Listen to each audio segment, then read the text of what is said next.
Hello there, and welcome to Sleepy Science Vault. Every night, without any effort on your part, your mind constructs an entire world.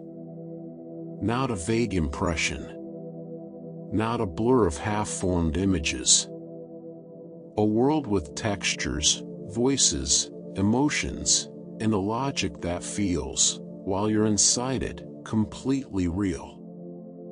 You've walked through places that don't exist. You've spoken to people who weren't there. You felt fear, joy, grief, and wonder in a body that was lying perfectly still. And when you woke, you knew it wasn't real. But here's the question that has quietly unsettled some of the greatest minds in history. How did you know? What told you that this side, the waking side, is the true one?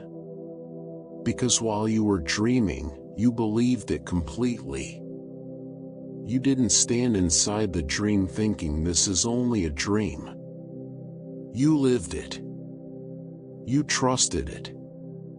And that trust felt no different from the trust you place in everything around you right now. This is where philosophy begins to get uncomfortable. Thinkers across centuries have returned again and again to the dream as a kind of mirror, holding it up to waking life and asking, what, exactly, is the difference? If a dream can feel this real, this coherent, this emotionally vivid, then what guarantees that waking experience isn't doing the same thing? What if the line between seeming and being is thinner than we'd like to admit? This isn't a fringe idea. It sits at the very foundation of how humans have thought about knowledge. René Descartes, in the 17th century, used the dream as his central weapon in an attempt to strip away everything uncertain.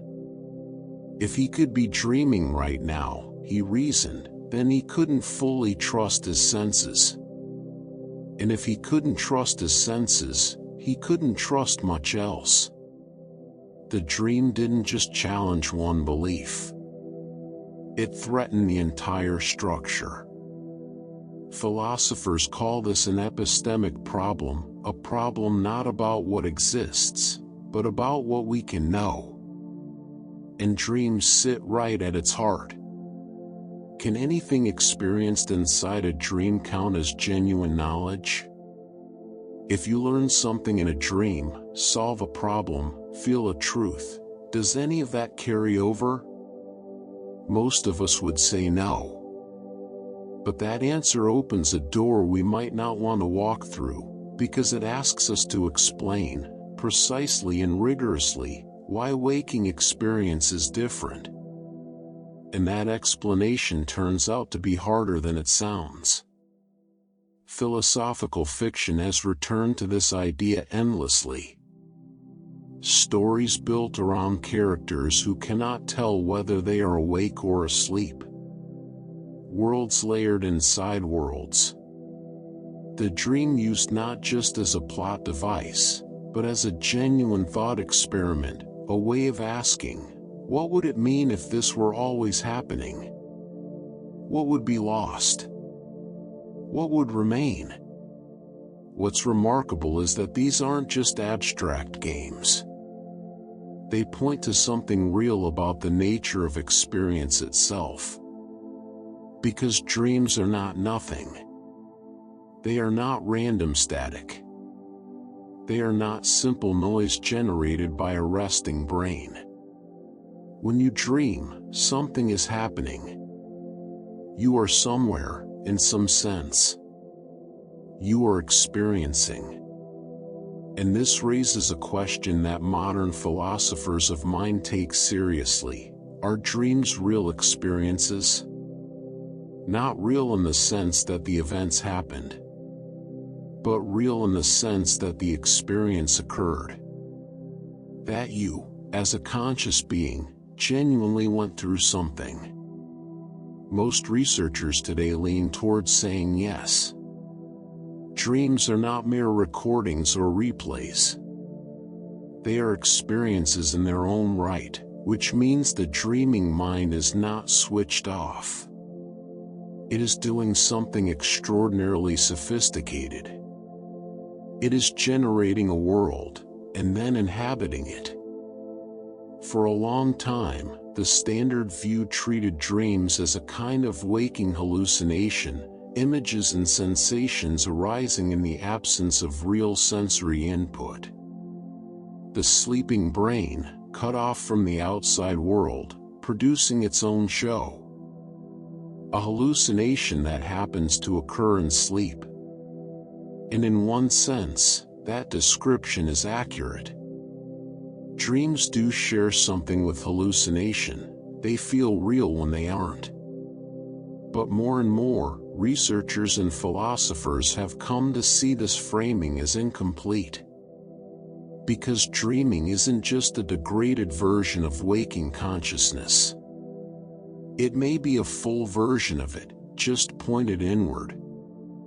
Studies of dream experience suggest that when you dream, you are not half-conscious. You are not dimly aware. You are, in many meaningful senses, completely and genuinely conscious. You have a perspective. You have a sense of self. You engage with your environment, even if that environment was built entirely by your own mind. This changes things. If dreaming is full-blown consciousness, then the question of what makes it different from waking life becomes even more pressing, and even more strange. You spend roughly 2 hours of every night in this state. 2 hours in which your mind is not resting, not emptying, not going quiet, but actively building worlds and living inside them. And somewhere in that process, something happens that we still don't fully understand. The world becomes real. Until, without warning, it doesn't. There is a laboratory that has been running every night for as long as humans have existed. No equipment. No technicians. No external input of any kind. Just a brain, lying in the dark, cut off from the world, and yet producing something so intricate, so layered, so convincingly real that the person experiencing it cannot tell the difference. This is what makes dreams one of the most genuinely remarkable phenomena in all of science and philosophy. Not remarkable in a poetic sense, though they are that too, but remarkable in a rigorous, technical, almost unsettling sense. Because what the dreaming brain does, night after night, is something we still cannot fully replicate with any technology we have ever built. It generates a world. Not a sketch of a world. Not an outline. A complete, sensory, emotionally responsive, internally consistent world, built entirely from the inside. Think about what that actually requires. A convincing environment with spatial depth and lighting. Characters with faces, voices, and behavior that feels appropriate to the moment. A storyline that, while you're inside it, seems to have its own internal logic. Emotions that arise in response to events that are not happening. And running underneath all of it, a sense of self, a stable you, moving through the whole thing, responding, choosing, reacting. No external input. No sensory data from the outside world.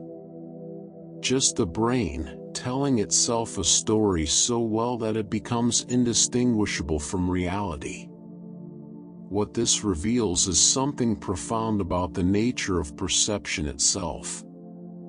We tend to think of perception as a process that begins outside us. Light hits the eye. Sound enters the ear. The world sends signals inward, and the brain processes them. But dreaming suggests that this picture is, at best, incomplete. Because the brain doesn't just receive the world, it builds it. Every waking moment, it is taking fragmentary, incomplete sensory data and constructing a coherent experience out of it. Filling in gaps. Making predictions. Generating a model of what is probably out there, based on what it already knows. Dreaming is what happens when you remove the outside input entirely, and the construction keeps going. The world doesn't collapse. It doesn't go blank. The brain simply shifts to building from internal materials alone, memories, emotions, patterns, stories, and the result is every bit as real feeling as anything in waking life. This is why some researchers and philosophers have come to describe the mind as fundamentally a world simulator. Not a passive receiver of reality, but an active generator of it. A system whose primary function, at every moment, is to construct the most plausible version of the world it can, given the information available. When information from outside is flowing in, the simulation is anchored to external reality. When it isn't, the simulation continues anyway. Dreaming, on this view, is not an anomaly. It is not the brain misfiring or going offline. It is the brain doing exactly what it always does, simulating, just without the usual external constraints. Some researchers have pushed this idea even further, describing dream experience as something like a biological virtual reality. And the comparison is worth sitting with for a moment, because virtual reality, the kind we build with headsets and processors, works on a very similar principle. It replaces your external sensory environment with a generated one, convincing enough that your brain treats it as real. Your body responds. Your emotions respond. The boundary between the simulated and the actual begins to blur. The dreaming brain has been doing this for hundreds of millions of years. Long before we had language for it, long before we had philosophy or science to examine it, the sleeping mind was generating complete virtual worlds and placing conscious beings inside them. Every human who has ever lived has spent a significant portion of their existence in this state. And the worlds they encountered there, though they dissolved on waking, were, in every experiential sense, as real as the one they returned to. Dreams are, in a very genuine sense, the brain's stories. Not stories in the simple sense of entertainment or fantasy. Stories in the deeper sense, the sense in which storytelling is a fundamental act of mind. The imposition of structure, cause and effect, character, and meaning onto the raw material of experience. When you dream, your brain is not just generating images. It is generating narrative. It is taking fragments of memory, emotion, and pattern and weaving them into something with shape. A beginning. A middle. Events that lead somewhere.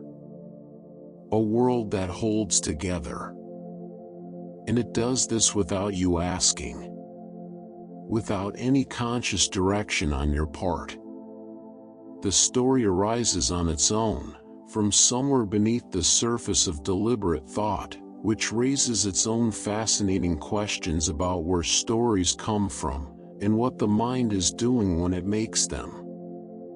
Now here's where things get genuinely strange. We've been talking about dreams as if they are one thing, a known phenomenon we simply need to examine more carefully. But the more carefully you examine them, the more the familiar categories begin to dissolve. Consider what a dream actually is, experientially. While you're in one, it feels like perception. You see things. You hear things. You feel things. Your body responds, heart rate changes, breathing shifts, and in some phases of sleep, the eyes move as if actually tracking something in the environment. In every functional sense, the dreaming mind is perceiving a world. And yet the world isn't there. So is it perception? Is it imagination? Is it thought? The honest answer is that a dream seems to be all three, simultaneously, in a way that makes clean distinctions very difficult. Which is precisely why philosophers have found dreams so philosophically interesting, not just as a challenge to knowledge, but as a test case for understanding what consciousness is actually made of. In waking life, we treat these things as distinct. Perception is what happens when the world acts on your senses. Imagination is what happens when you generate something internally, with full awareness that it isn't real. Thought is something else again, propositional, abstract, verbal. And these categories usually hold. You know when you're seeing something versus imagining it. You know when you're thinking versus perceiving. But in a dream, the line between them vanishes. You are imagining, in the sense that nothing external is producing the experience. But it feels like perception, in the sense that you have no awareness of generating it yourself. It arrives, fully formed, from somewhere you cannot locate. And you receive it the way you receive the world when you're awake, as something out there, independent of you, simply being experienced. This is what some philosophers call the problem of the imagination-perception boundary. And dreams sit right on that boundary, refusing to stay on either side of it. For theorists of imagination, people who spend their working lives trying to understand what imagination is and how it differs from other mental processes, dreams represent an extraordinary test case. Because a theory of imagination has to account for dreaming. If imagination is fundamentally voluntary, something you direct and control, then what are dreams? If imagination requires awareness that what you're generating isn't real, then how do dreams fool you so completely? These questions don't have simple answers. But the asking of them reveals something important. The categories we use to understand our own minds are far more fragile than they seem. The neat divisions we draw between seeing and imagining, between experiencing and thinking, between reality and illusion, they hold most of the time. They are useful. They help us navigate. But they are not absolute. And the dream is the place where that becomes undeniable. Every night, without your consent or participation, your mind steps across all those careful boundaries and shows you what it looks like when they disappear. When imagination becomes perception. When thought becomes world. When the story you're telling yourself becomes the only reality there is. And then morning comes, and the boundaries snap back into place, and you carry on. But somewhere in the back of the mind, if you let yourself think about it long enough, something quiet and unresolved remains. A question that doesn't have a comfortable answer. A door that dreams have left slightly open. Something quietly strange happens every time you fall asleep. The person who closes their eyes at night, the one who remembers the day, who carries a name, a history, a continuous thread of experience. That person does not simply pause. They don't wait in a kind of suspended stillness until morning comes. What actually happens is considerably more interesting, and considerably more unsettling, depending on how closely you're willing to look at it. They change. Not dramatically. Not in any way you'd notice from the outside. But inside the dreaming mind, the self that emerges, the one who walks through those internally generated worlds, who speaks to the people there, who feels fear and curiosity and grief and joy, that self is not always the same one who went to sleep. It may have different memories, different concerns, a different relationship to the world it's moving through. It may make decisions that the waking you would never make, hold beliefs you don't hold, respond to situations in ways that feel foreign when you recall them later. And yet while you were there, it felt like you. This is one of the quieter, stranger gifts that dreaming offers to philosophy, not the dramatic question of whether the world is real, but the more intimate question of whether the self is continuous. Whether the I that persists through a human life is as stable and unified as it normally feels. We tend to assume that personal identity holds. That you are, fundamentally, the same person you were yesterday, and the same person you'll be tomorrow. Memory connects the moments. A continuous stream of experience runs through them. The self feels like a thread, thin, perhaps, but unbroken. Dreams pull gently at that thread. Because identity, it turns out, can shift within a single night. You might inhabit, across one night's dreaming, several different versions of yourself, different ages, different situations, different emotional landscapes, different ways of being in the world. And in each one, the sense of being a self feels complete. It doesn't feel partial or constructed. It feels simply like what it is to be a person, experiencing something real. So which one is you? Philosophers who think carefully about personal identity have long understood that this is not a trivial question. What makes you the same person over time? Is it memory? Physical continuity? Some deeper psychological thread that runs beneath both? These questions were debated long before neuroscience could add anything to them, and dreaming was always somewhere in the background, a phenomenon that complicated every clean answer.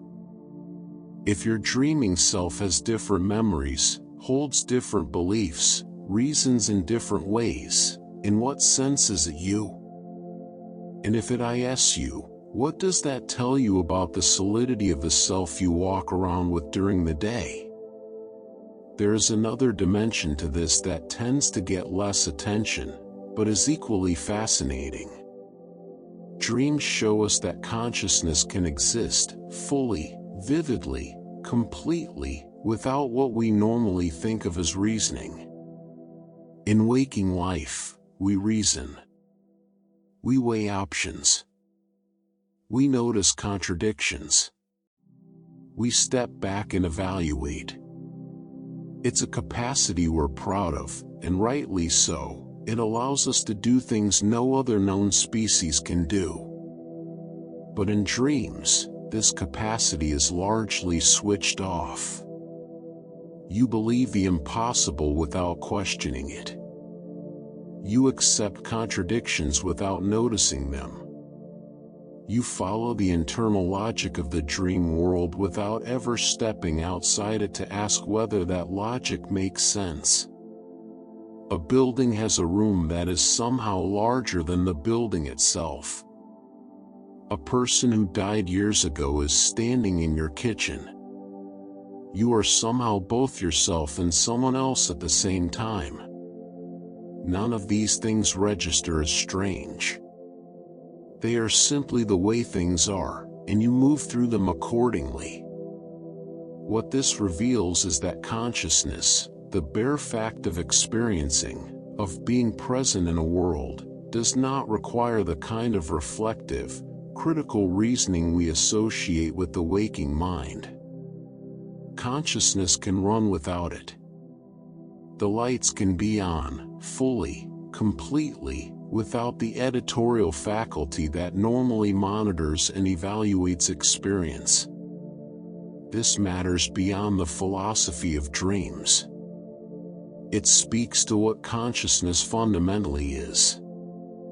If it can exist without reasoning, without the ability to catch itself in a contradiction, without the capacity for critical reflection, then consciousness and reasoning are separable things. They often travel together, but they are not the same. And dreams are the demonstration. Now consider what happens to your body while all of this is unfolding. It is, for the most part, still. Breathing. Heart beating its quiet rhythm. Lying in whatever position sleep arranged it. The muscles, in the dreaming phases of sleep, are in a state of active paralysis, a remarkable biological mechanism that prevents the body from acting out what the dreaming mind is experiencing. You can run in a dream, fight, swim, climb, fall, and none of it requires a single muscle to actually move. This is one of the genuinely striking facts about dreaming. The experience can be completely full and embodied. You feel yourself moving, feel your legs carrying weight, feel the texture of surfaces under your hands, and yet none of it is produced by physical movement. The sense of having a body, of being a body, arises entirely from within. The brain generates not just the world, but the felt experience of inhabiting it physically. Philosophers have long asked what the relationship is between the mind and the body. Whether experience is fundamentally tied to physical sensation, whether consciousness requires embodiment in the way we usually mean it. Dreams complicate this in an interesting way. Because in a dream, you have every functional quality of embodied experience, presence, weight, movement, physical sensation, without any of it being produced by actual physical action. The body you have in a dream is a simulated body.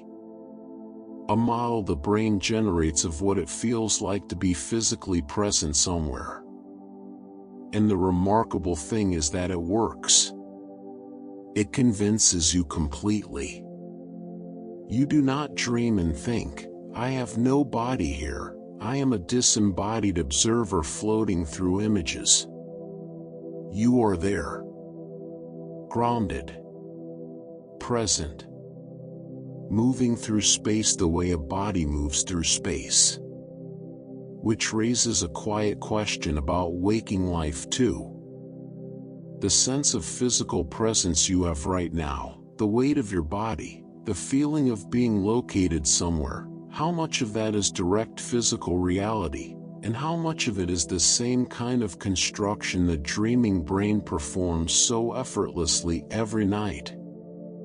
And it doesn't stop with bodies. One of the least remarked upon, but most extraordinary, things about dreams is their social complexity.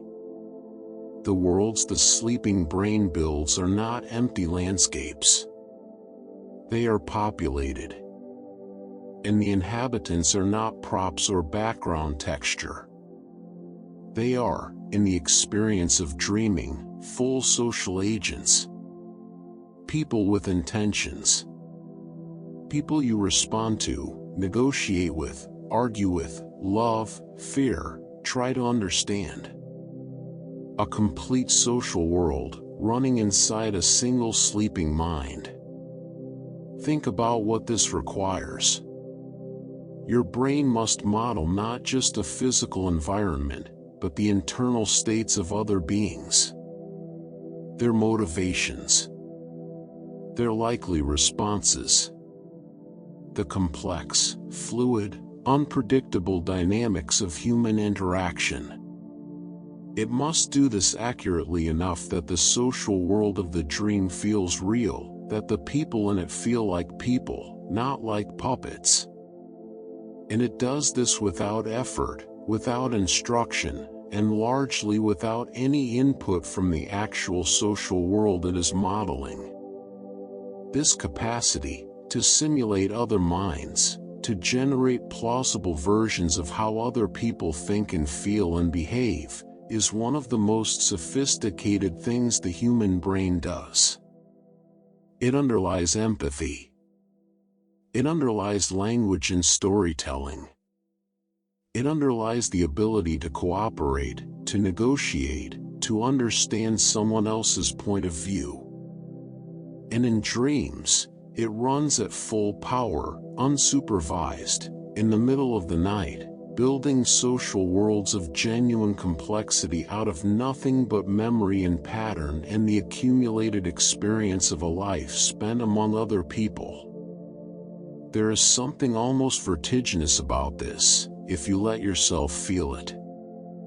Every night, your mind is not just simulating a world. It is simulating other minds within that world, generating the felt presence of other conscious beings, their voices, their expressions, their reactions, and doing it well enough to fool you completely. The person who confronted you in a dream last week, the one whose words you still remember, they never existed outside your own mind. And yet they felt as present and as real as anyone you have ever met. What does that tell us about what it means to know another person? About the line between the person as they are and the person as we construct them in our minds? These are not questions with neat answers. They are questions that dreams open up simply by existing, simply by demonstrating, night after night, what the mind is capable of when left to its own extraordinary devices. And all of this happens in the quiet dark. In a few hours of stillness that most of us pass through without a second thought. While the world goes on without us, the mind is building worlds of its own, complete, inhabited, emotionally alive, philosophically bewildering. And somehow, by morning, it all dissolves, leaving only the faint impression that something remarkable just happened, and the comfortable, ordinary day waiting on the other side. Consider, for a moment, the people who populate your dreams. Not abstractly, but specifically. The face of someone who spoke to you last night in a dream, whose voice had a particular quality, whose presence carried a particular emotional weight. Someone you perhaps recognized, or perhaps had never seen before. Someone who had opinions, who reacted to things you said, who seemed to carry an entire life behind their eyes. They don't exist. Not outside your mind. Every word they said, every expression that crossed their face, every quality of presence that made them feel like a real person standing in a real room, all of it was generated, entirely and solely, by you. By processes running beneath your conscious awareness, assembling the components of personhood from memory and pattern and the deep, accumulated knowledge of what human beings are like. And you had no idea. That's the part worth sitting with. Not just that the dream characters were internally generated, but that they were generated so completely, with such convincing depth, that the dreaming you had no access to that fact at all. They arrive from the outside. They seem to exist independently. They surprised you, challenged you, moved you. And the part of your mind that was doing the generating remained entirely hidden from the part of your mind that was doing the experiencing. There is a word for believing something without evidence. We use it, usually, as a criticism, a description of a failure of reason, a lapse in judgment. But dreams reveal something more complicated. In a dream, you believe constantly, fluently, and completely, and you do so with essentially no evidence at all. There is nothing to verify. There is no independent check. The world of the dream presents itself, and you accept it, not because you have examined it and found it credible, but because that is simply what consciousness does when it encounters an experience that feels coherent. Belief, it turns out, does not fundamentally require evidence. It requires the experience of coherence. It requires a world that hangs together well enough that questioning it doesn't arise. And dreams provide exactly that, a world coherent enough to generate complete and unquestioned belief, built on nothing but the mind's own output.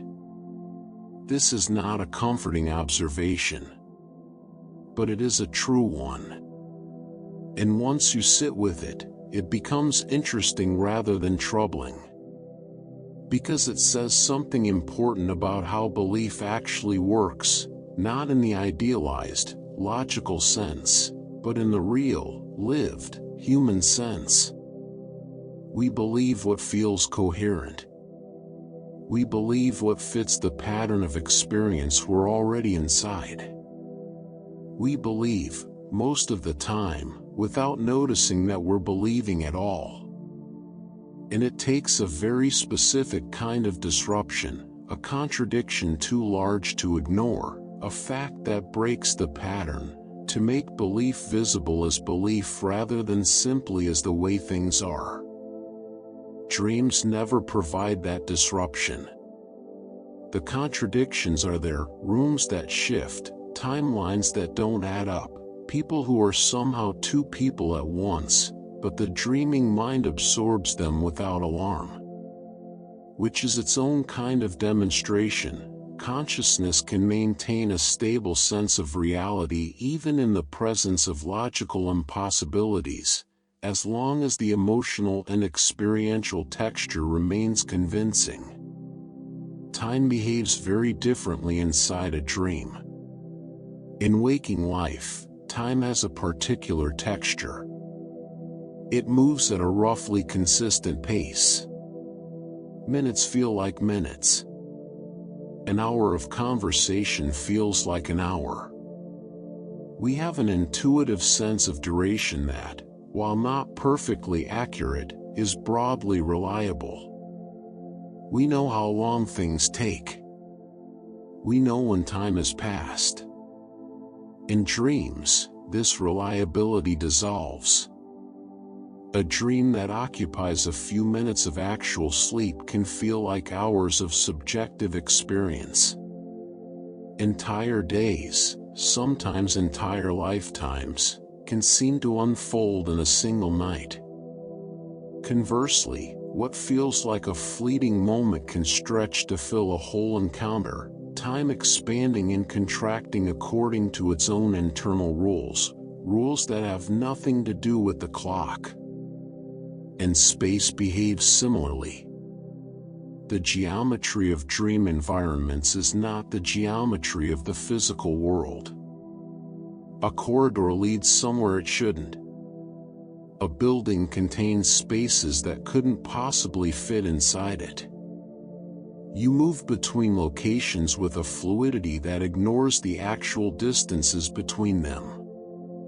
Places organized by meaning and emotion rather than by physical logic, you are where you need to be, where the dream requires you to be, and the spatial mechanics rearrange themselves accordingly. What this reveals, again, is the constructed nature of our experience of time and space. We treat them as fundamental features of reality, and in a physical sense, they are. But our experience of them, the felt quality of duration and distance and location, is a product of the mind's modeling. And when that modeling runs unconstrained, the experience of time and space becomes something far more fluid and strange than we usually allow ourselves to consider. Some of the most philosophically interesting work in the study of dreams concerns pain. It seems, on first encounter, like a small detail. But it opens onto something significant.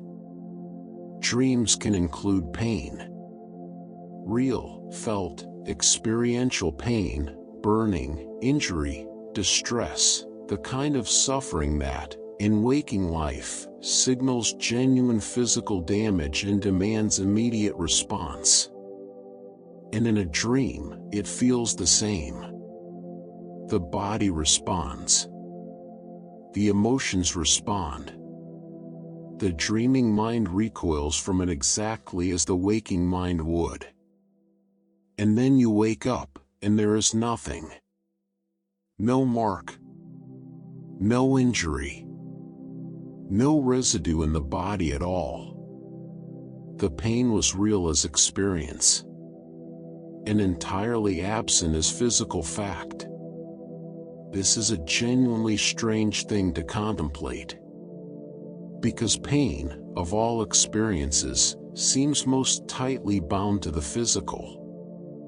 We understand pain as the body's alarm system, a signal that something is wrong, that tissue is damaged, that action is needed. It seems like the most grounded, least abstract, most undeniably physical of all experiences. And yet the sleeping brain can generate it entirely from the inside. Without damage. Without any physical trigger. Just the mind, producing the full experiential signature of pain, complete and convincing, while the body lies perfectly still and unharmed. If pain can be entirely generated by the mind, if its full experiential reality can exist without any corresponding physical reality, then what does that tell us about the relationship between experience and the physical world more broadly? It doesn't dissolve the connection. Physical pain is real, and it matters, and the body's alarm system is genuinely important. But it complicates the simple picture. It suggests that the gap between experience and physical fact is larger and more interesting than it usually appears. And now something shifts. We have been talking, so far, about ordinary dreaming, the kind that most people have most of the time. Dreams that are experienced from the inside, without any awareness that they are dreams. Dreams that generate their worlds and their selves and their strange impossible logic, and do so without any oversight or interruption from the critical, reflective parts of the mind. But there is another kind of dream entirely. A dream in which you know you are dreaming. Not a suspicion. Not a vague sense that something is off. A clear, genuine, waking awareness, while the dream world is fully present and fully real around you, that what you are experiencing is a dream. That the environment is internally generated. That you are asleep. This is called lucid dreaming. And it sits at the exact center of some of the most fascinating territory in the philosophy of consciousness. Think about what the skeptical argument requires, in its purest form. The Cartesian worry, the worry that you might always be dreaming, that waking life might itself be a kind of dream from which there is no waking, depends on the idea that from inside a dream, you cannot know you're dreaming. That the dream is hermetically sealed. That no information about its true nature can penetrate the experience from within. Lucid dreaming breaks that assumption completely. Because in a lucid dream, the awareness does penetrate. The dreamer does know. They are inside a dream world that is experientially fully present, the sights, sounds, sensations, the whole generated environment, and simultaneously aware that it is generated. The seal is broken. The inside and outside are in contact. This is philosophically significant for reasons that go beyond the simple fact of knowing. Because it demonstrates that awareness of one's own mental state can coexist with full immersion in a mentally generated experience. That the critical, reflective, self-aware part of consciousness can come online even inside a dream. Which complicates both the skeptical picture, dreams are not necessarily opaque to self-awareness, and the straightforward picture of waking life. What does it mean that this level of reflective awareness is usually missing during dreams? And what might it be missing during an waking experience too? But the picture is more nuanced than a simple binary between ordinary dreaming and full lucidity. Many people have had the experience of something in between. A moment in a dream when something feels slightly wrong, when a small part of the mind registers a kind of uncertainty, a fleeting sense that the situation is not quite what it seems, without that recognition ever becoming full and clear. The dream continues. The experience doesn't transform into lucidity. But there was something there. A ghost of awareness. A flicker of the reflective mind, visible for a moment before it sank back below the surface. Researchers call this meta-awareness, the capacity for a dream to include, at some level, a monitoring of itself. Not full lucidity, but something more than ordinary unreflective dreaming. A spectrum rather than a switch. Awareness that comes in degrees, that can be present at different levels of clarity and depth, that can surface and subside within a single dream.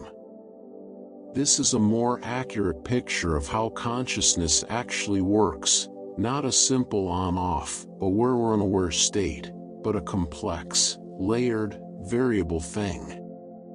Consciousness has degrees. Self-awareness has degrees. And dreaming, in all its variety, demonstrates this more clearly than almost anything else. Lucid dreaming also raises a question that, the longer you think about it, the more genuinely interesting it becomes.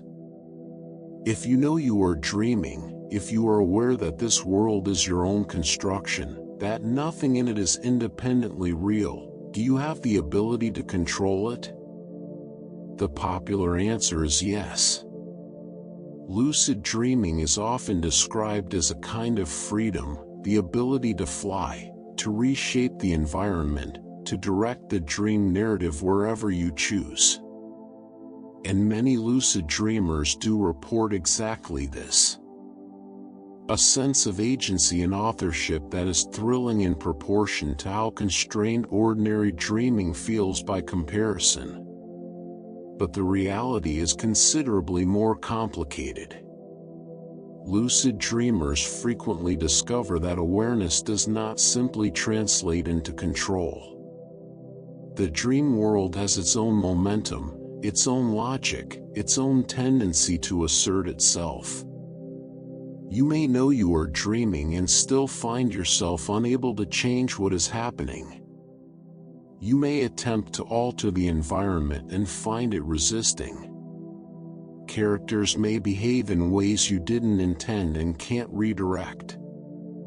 The story may continue on its own terms despite your awareness of it. What this suggests is that the dreaming mind is not a single thing. It is not one unified process that, once you become aware of it, you can simply take over. It is something more like a collection of processes, some of which are generating the dream content, some of which are now awake to what is happening, and these two aspects of the mind do not automatically align just because you know about the situation. Agency, even in a dream, is not simply a matter of knowing. It is a matter of the relationship between different parts of the self, between intention and the deep, automatic processes that continue running whether you are watching them or not. And this, perhaps, is one of the most quietly significant things that lucid dreaming teaches. Not just about dreams, but about the nature of conscious agency in general. We tend to think of agency as something we either have or don't. We assume that when we are aware and intending, we are in control. But the lucid dream reveals a more fragmented picture. Awareness can be present without control. Intention can coexist with processes that don't respond to it. The self that is aware and the self that is acting are not always the same self. We like to think of ourselves as unified, as beings with a coherent will that translates awareness into action in a clean and reliable way. And most of the time, this picture is serviceable. It works well enough to get through a day. But the dream, and particularly the lucid dream, shows its edges. Shows the places where the unified self is, in fact, a kind of working agreement between processes that don't always agree. Where awareness and control come apart. Where the watcher and the actor are not quite the same. And all of this happens in the hours when the world believes you are simply resting. The body still. The room quiet. The night doing what nights do, holding everything in a kind of suspension while the clock moves forward and the world waits. And underneath all that stillness, a mind running at full capacity, doing things we are only beginning to understand. Free will is one of those ideas that most people feel certain about from the inside. The sense of choosing, of deliberating, deciding, and then acting, feels as immediate and undeniable as any experience can feel. When you reach out your hand, when you form a sentence, when you decide to take one path rather than another, there is a felt quality of authorship, of being the one who caused it. And while philosophers and scientists have debated for centuries whether this feeling accurately reflects something real, the feeling itself remains stubbornly convincing. Dreams have something interesting to add to this debate. In a lucid dream, you are aware that you are dreaming, and you attempt to act with intention. You try to direct the narrative, shape the environment, make choices that alter the course of what is happening. And as we've already seen, this doesn't always work. The dream pushes back. The processes generating the dream content continue on their own terms. Your intention is present, but its translation into action is unreliable, incomplete, contested by something that feels like another will running alongside yours. This is a peculiar situation. Because if anywhere you might expect to have free will, it would be inside your own dream. In a world entirely generated by your own mind, where nothing external can resist you, where the whole environment is made of your own mental material, if there is any domain in which the will should be sovereign, surely it is there. And yet it isn't. The dream resists. The characters don't obey. The story goes where it goes. And the part of you that is watching and intending is not the only part of you that has a say. What this suggests, quietly but persistently, is that the sense of being in control, the felt experience of authorship and agency, may be partly a construction. Not entirely false. Not meaningless. But not the complete picture either. The mind contains processes that run independently of conscious intention, and these processes don't simply defer to the will when the will shows up. They have their own momentum, their own direction.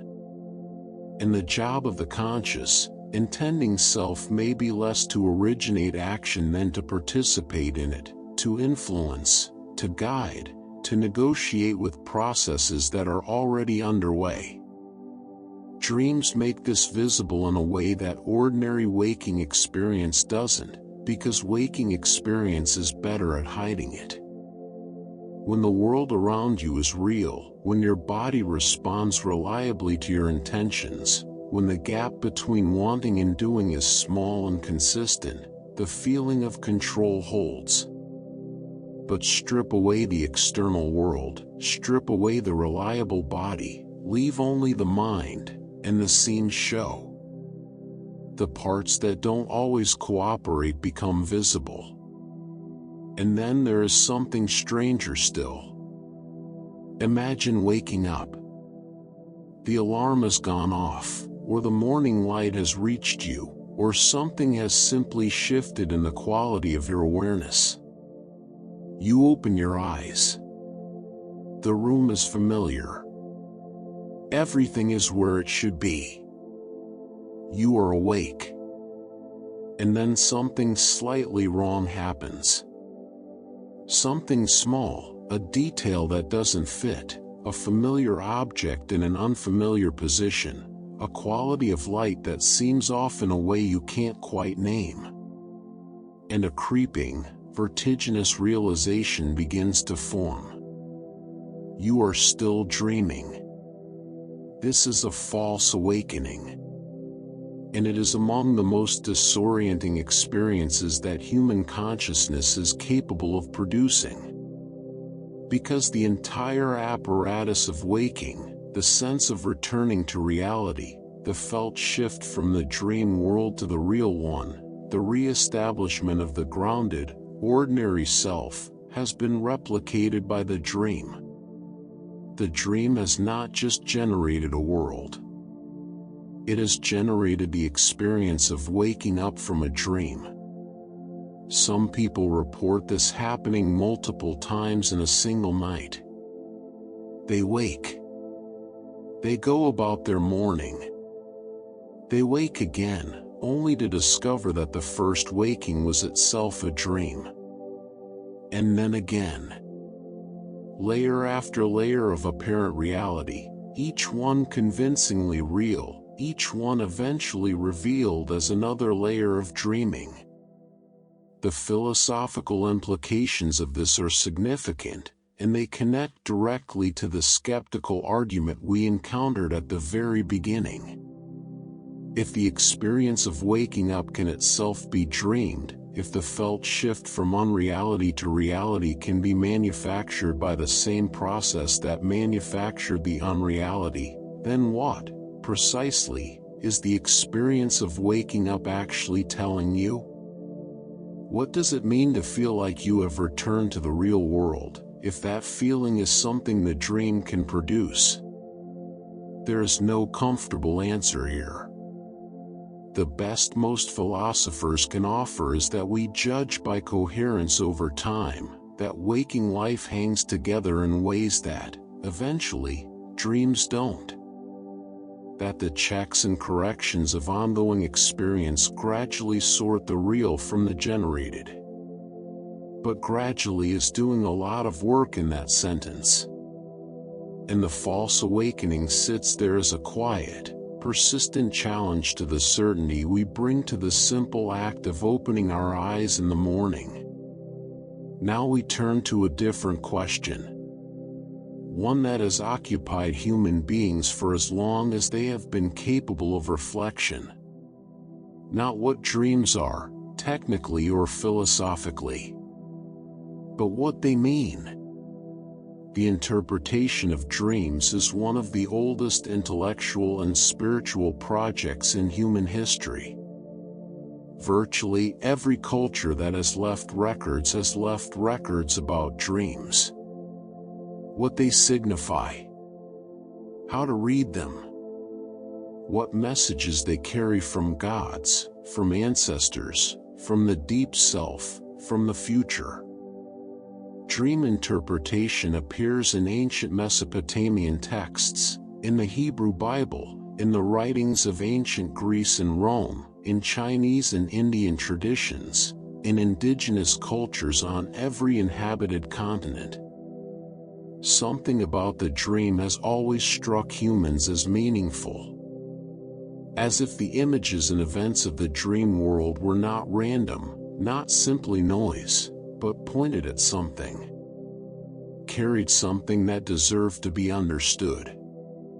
The modern approach is more cautious about claims of prophecy or divine origin. But the intuition that dreams carry meaning has not disappeared. It has, if anything, deepened, because psychology and neuroscience have given us better tools for understanding what that meaning might actually consist of. And here is where a useful distinction comes in, the difference between emotional truth and factual truth. A dream does not have factual truth. The events didn't happen. The people were not really present. The dangers were not real dangers, the revelations were not literal revelations, the encounters were not actual encounters.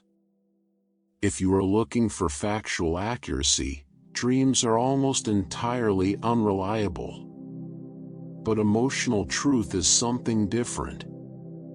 Emotional truth is not about whether events occurred, but about whether the feelings that arose in response to those events are genuine, whether they point at something real in the emotional life of the dreamer. And here, dreams are often strikingly, uncomfortably accurate.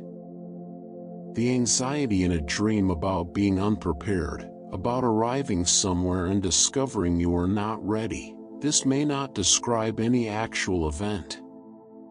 But it may describe something real about how you have been feeling. The grief in a dream about loss. The longing in a dream about someone absent. The fear in a dream about a threat. These feelings do not arise from nowhere. They arise from somewhere in the waking self, from concerns, unresolved tensions, unexpressed emotions that the dreaming mind has, in its own oblique way, found a way to surface. Which is part of why the emotional register of dreams leans the way it does. Research consistently finds that negative emotions are more common in dreams than positive ones. Fear, anxiety, confusion, grief, helplessness, these are the emotional flavors of dreaming more often than joy or contentment or calm. And this is not random. It reflects something about what the dreaming mind is doing with the material it works with, which tends to be the unresolved, the uncertain, the emotionally charged. The things that haven't been fully processed. The things that remain. Nightmares are the extreme end of this. Dreams in which fear, genuine, overwhelming, physically felt fear, arises without any corresponding real danger. The threat in a nightmare is entirely internal. The monster is not in the room. The fall is not happening. The disaster is not unfolding. And yet the terror is real, in every physiological and experiential sense. Heart rate elevated, breathing altered, a sense of danger so convincing that it can pull you out of sleep entirely, disoriented, the nervous system still responding to something that wasn't there. This raises a question that has an ethical dimension, if you follow it far enough. Suffering in a nightmare is not suffering in a vacuum. It is genuine suffering, a genuine experience of fear and distress, that happens to be produced by the mind itself, without external cause. If we believe that suffering matters morally, that the experience of distress and fear has a kind of moral weight, then what do we make of the suffering that occurs in nightmares? There is no one causing it. There is no one to be held responsible for it.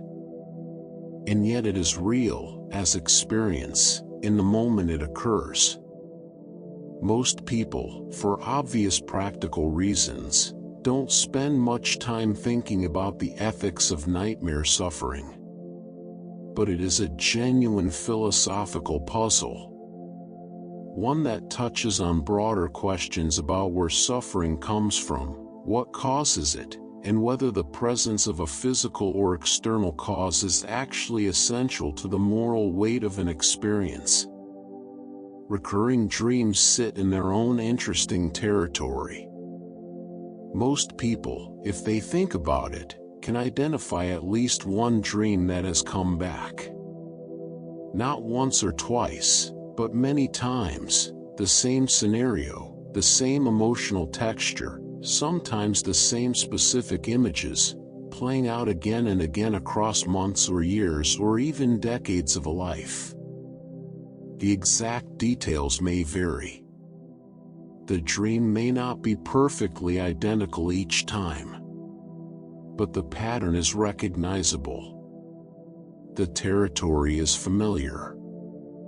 And there is often a quality to these recurring dreams, a particular emotional weight, a particular unresolved quality, that suggests they are returning for a reason. What that reason is varies by the individual and the dream. But the pattern itself says something. The mind returns to what it hasn't finished with. The same way a thought you haven't resolved will surface again and again during the day, the same way a conversation left incomplete tends to replay, the dreaming mind revisits the unresolved, the unprocessed, the emotionally loaded material that hasn't found its resting place. Recurring dreams are, in a sense, the mind's way of marking a question it hasn't answered yet. Some dream themes recur not just in individual lives but across lives, across cultures, across centuries, in people who have never met and share no common tradition. Flying, falling, arriving somewhere unprepared, being pursued, losing something essential and being unable to find it. These themes appear in dream reports from ancient Egypt and from contemporary Tokyo.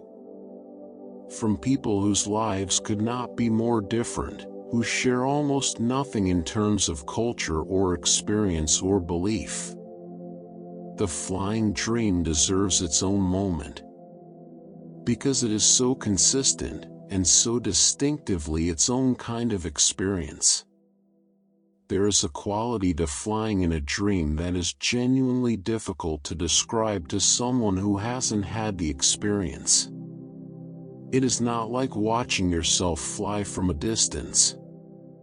It is fully physical, a felt, bodily sensation of rising, of moving through air with a freedom that the body in waking life never achieves. And the emotional quality is almost universally one of release. Of freedom. Of something being lifted that is usually heavy. Flying dreams tend to correlate with periods of confidence and expansiveness, with moments in a life when things feel possible, when the usual constraints seem lighter. The fallen dream has a different emotional signature entirely. The sudden, vertiginous drop. The sensation of ground rushing up. The jolt that often wakes the dreamer. And it tends to correlate with anxiety, with loss of control, with the feeling that something is slipping.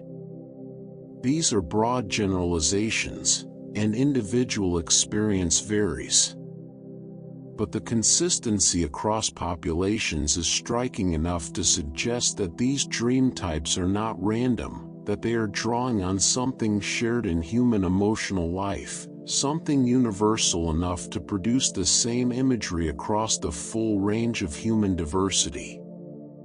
There is a framework in dream research called the continuity hypothesis. It is, in essence, a formal version of something that many people already intuitively sense about their dreams. The continuity hypothesis says that dreams don't come from nowhere. They are not random or arbitrary. They reflect the waking concerns of the dreamer, the people, situations, emotions, unresolved questions, ongoing preoccupations that fill their days. The content of dreams is continuous with the content of waking life, shaped by the same concerns, drawing from the same emotional material. This doesn't mean dreams are literal replays of the day. They are not. They take the material of waking life and recombine it in strange ways, distort it, displace it, express it through metaphor and symbol and narrative. But the source material is waking experience. The raw material is real life. And the emotional concerns that drive the dream are the same emotional concerns that drive the person when they're awake. This is both comforting and quietly demanding. Comforting, because it means dreams are not alien, not messages from outside or from some completely separate realm. They are, in their own strange language, speaking about things you already know, things already present in your life, things that matter to you whether you have fully acknowledged that or not. Demanding, because it means that if your dreams are troubled, if anxiety and fear and loss recur in them night after night, they may be pointing at something that is genuinely present in your waking life. Something that deserves attention. Something the dreaming mind keeps returning to because the waking mind hasn't fully looked at it yet. And connected to this is one of the most straightforward and yet somehow surprising facts about the content of dreams: you can only dream of what you already know. The brain cannot invent a color you have never seen, a face that is entirely new, a sound that has no basis in any sound you have ever heard. It works with the material it has. It recombines, distorts, transforms, mixes and remixes, but always from an existing library. Every face in a dream, no matter how unfamiliar it feels, is assembled from faces the dreaming mind has encountered. Every landscape, every voice, every texture, drawn from the archive of a life's experience. This is both a constraint and a kind of intimacy. The world of your dreams is made entirely of your world. Of what you have seen and felt and known and encountered. Even when it seems strange, even when it seems to have taken you somewhere you have never been, it is built from pieces of where you have already been. It is, in the deepest sense, yours. Which means that the strange worlds the sleeping mind builds each night, however alien, however impossible, however filled with people who don't exist in places that couldn't be, are, at their root, a portrait of the dreamer. A portrait assembled in the dark, while the world waits outside, while the body lies still and the clock moves quietly forward. A portrait made from everything you have ever been. Memory is not a filing cabinet. We tend to think of it that way, at least casually, as a storage system, a place where experiences are deposited and later retrieved, more or less intact. But this is not how memory actually works. Memory is reconstructive. Every time you recall something, you are not retrieving a fixed record. You are rebuilding it, assembling it from fragments, filling gaps, shaping the reconstruction according to your current emotional state, your current understanding, the needs of the present moment. Dreams reveal this connection between memory and consciousness in ways that are difficult to see anywhere else. The material of dreams is memory. Not memory in the sense of accurate records, but memory in the deeper sense of everything the mind has absorbed, everything that has left a trace. Faces, places, feelings, patterns of relationship, fragments of conversation, textures of experience. The dreaming mind draws on all of it, freely and without the constraints that govern waking recall. It reaches into the archive without asking permission, pulls fragments from different periods of a life, combines them in ways that logic would never allow, and builds from them something new. This means that dreaming is, among other things, a memory process. Not just a process that uses memory as raw material, but a process that actively works with memory, strengthening some connections, loosening others, drawing links between experiences that the waking mind has never consciously connected. There is substantial evidence that sleep, and dreaming in particular, plays a role in memory consolidation, in the process by which the experiences of a day are integrated into the longer-term fabric of what we know and who we are. So the dream is not just using memory. It is shaping it. Participating in the ongoing construction of the self that will wake up tomorrow, carrying a slightly different configuration of what it knows and how it knows it. Consciousness and memory are not separate systems that occasionally interact. They are deeply, constitutively linked. What you are conscious of is shaped by what you remember. What you remember is shaped by what you have been conscious of.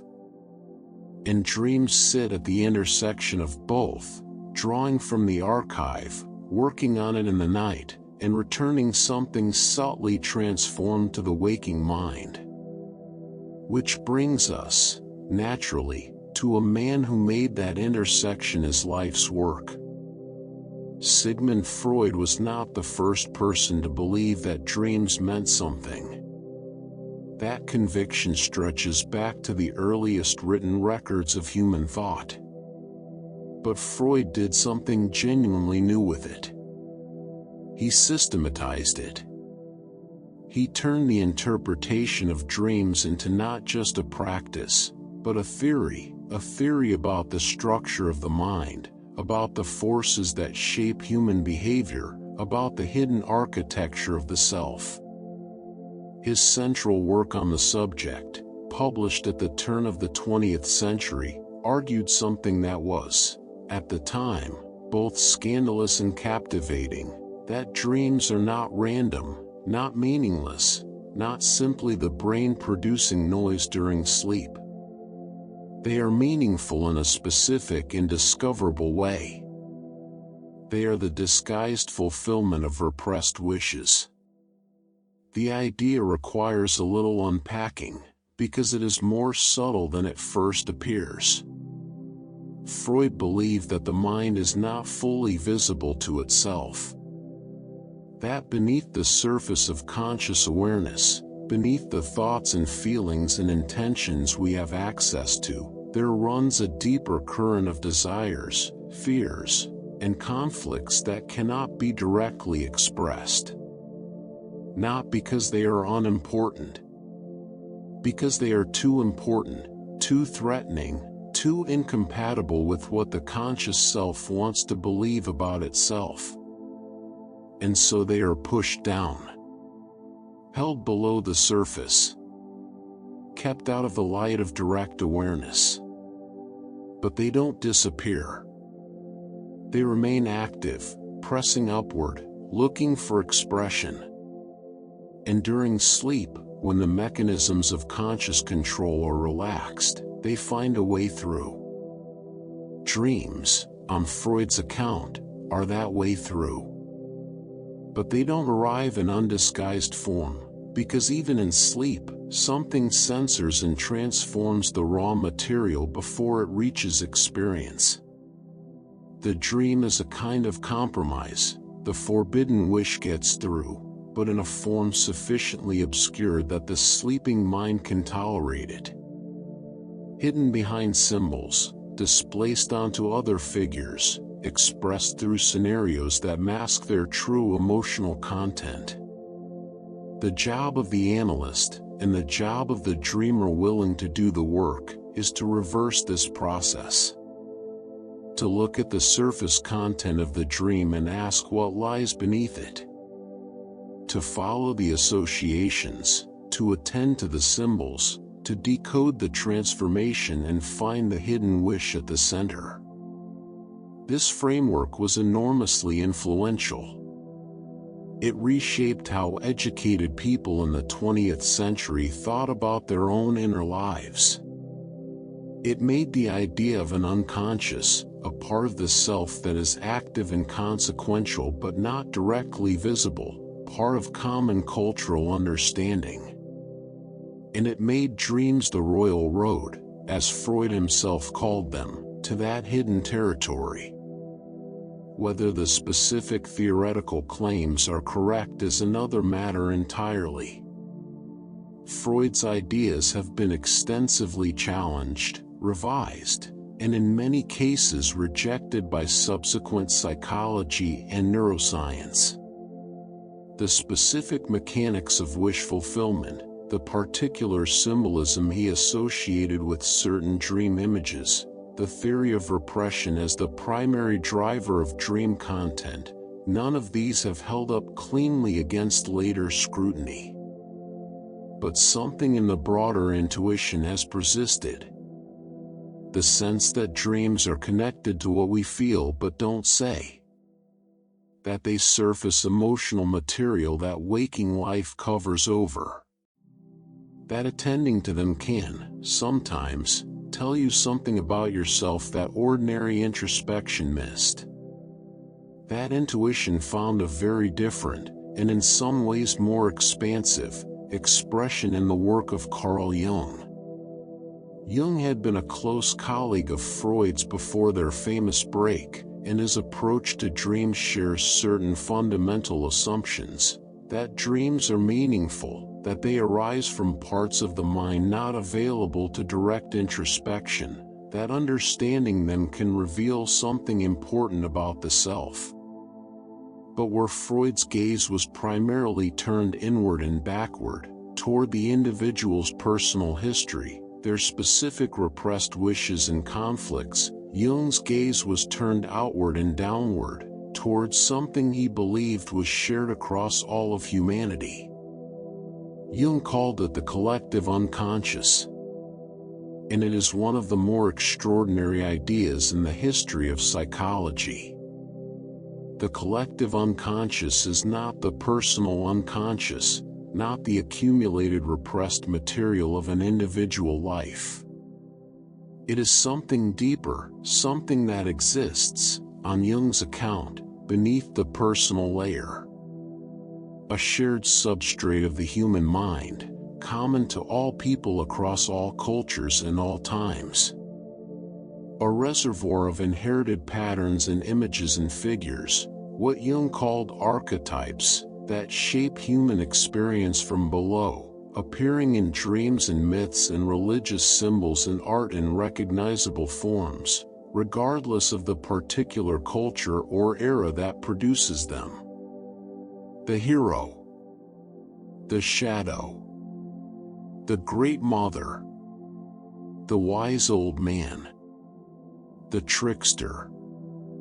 These are not characters invented by individuals in their personal dreams.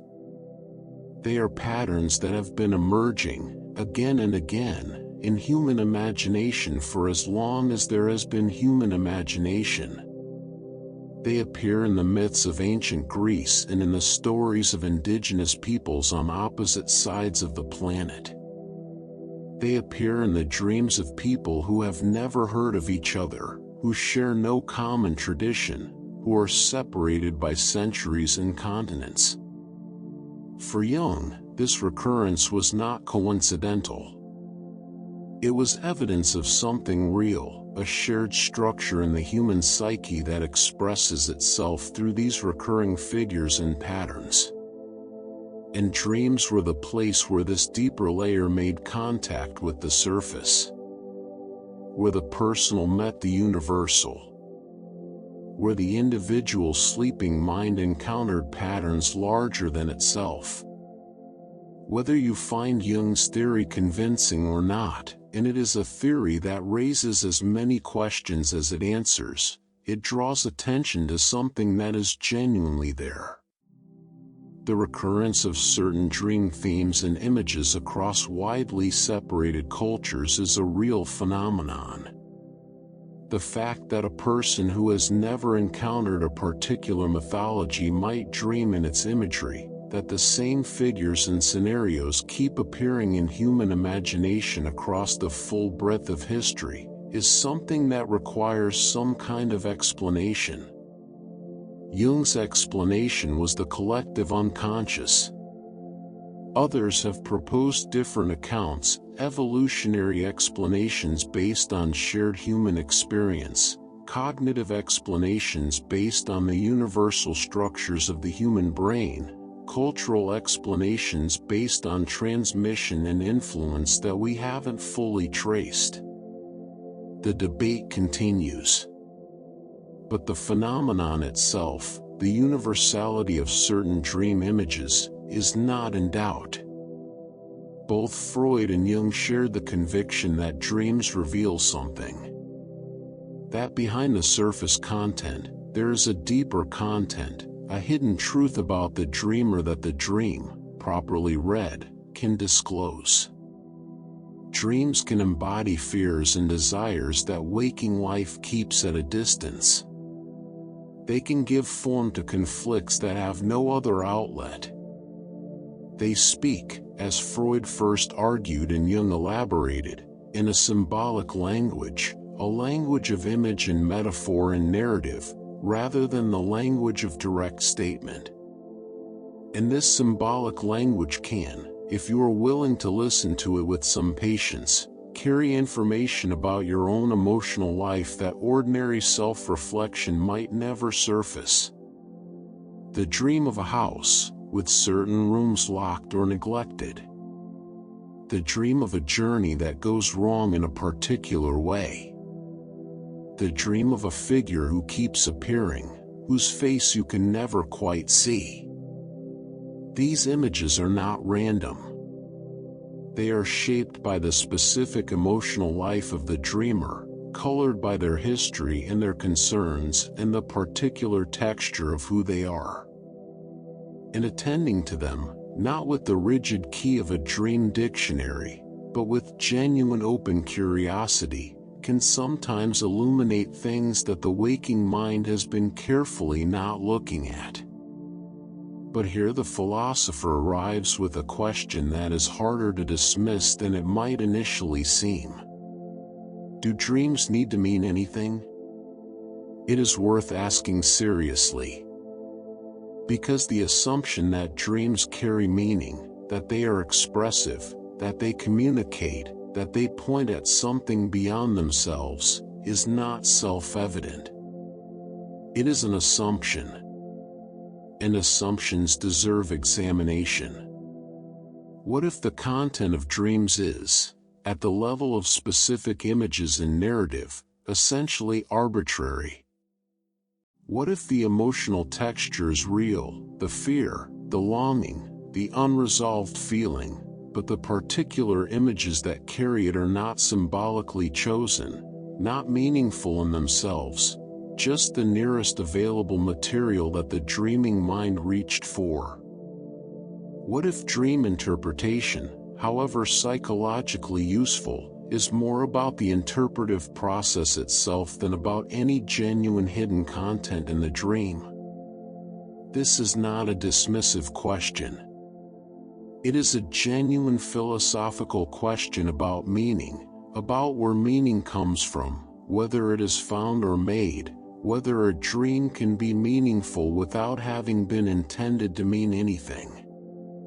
And the interesting thing is that this question doesn't actually undermine the value of attending to dreams. Even if the specific images are arbitrary, the emotional truth remains. Even if the house with locked rooms was not chosen as a symbol but simply appeared, what you feel about it, what it stirs in you when you recall it, may tell you something real. Even if interpretation is partly a process of constructing meaning rather than discovering it, constructed meaning is still meaning. The process of sitting with a dream and asking what it might be about can open something up, can put you in contact with your own emotional life in a way that nothing else quite manages. So perhaps the philosophical question about whether dreams have meaning is less important than the practical question of what happens when we look for meaning in them. And the honest answer to that seems to be, sometimes, something opens. Sometimes, the looking finds something that was genuinely there, waiting to be seen. And sometimes it simply reveals the remarkable complexity of a mind that, even in sleep, never stops working on the business of being human. For most of human history, the question of what dreams mean was answered before it was fully asked. Of course they mean something. Of course they are messages, revelations, warnings, communications from some deeper or higher source. The only question was how to read them. What language they spoke. What framework to apply in order to decode what they were saying. Freud gave that ancient intuition a scientific vocabulary. Jung gave it a mythological one. Countless traditions before them gave it a sacred one. But the underlying assumption held: dreams arrive freighted with significance, and the work of interpretation is the work of finding that significance. Then, in the early 1980s, two researchers at Harvard Medical School proposed something that cut cleanly against every version of that assumption. Alan Hobson and Robert McCarley published what became known as the activation synthesis hypothesis. And its central claim was, in essence, this: dreams don't mean anything. Not in the way Freud meant, and not in the way any tradition of interpretation had ever meant. The images and narratives of dreams, on this account, are not disguised wishes, not symbolic expressions of archetypes, not messages from any source at all. They are the brain's best attempt to make sense of essentially random signals. Here is the mechanism they proposed. During REM sleep, the phase of sleep most associated with vivid dreaming, the brainstem generates bursts of electrical activity. These bursts are not organized. They are not directed. They are essentially noise, produced by lower brain structures during the sleep cycle. But the higher brain, the cortex, the part of the brain responsible for perception, memory, emotion, and narrative, receives this noise and does what it always does. It tries to make sense of it. It synthesizes.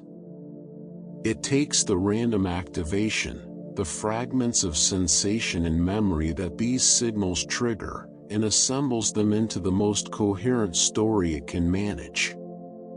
Not because the story means anything. Not because it is expressing anything. Simply because coherence is what the cortex does. Pattern making is its default mode. And even working with essentially random input, it produces something that looks, from the inside, like a meaningful experience. The dream, on this account, is the story the brain tells itself when it is given noise to work with instead of signal. This is a stark picture. And it was genuinely influential, not just in neuroscience, but in the broader cultural conversation about dreams. It gave scientific legitimacy to the skeptical position that the elaborate edifices of dream interpretation, however psychologically interesting, might be interpretations of randomness. That we are finding meaning where there is none, because finding meaning is what brains do, and brains don't always know when to stop. But the activation synthesis hypothesis, influential as it was, did not settle the question.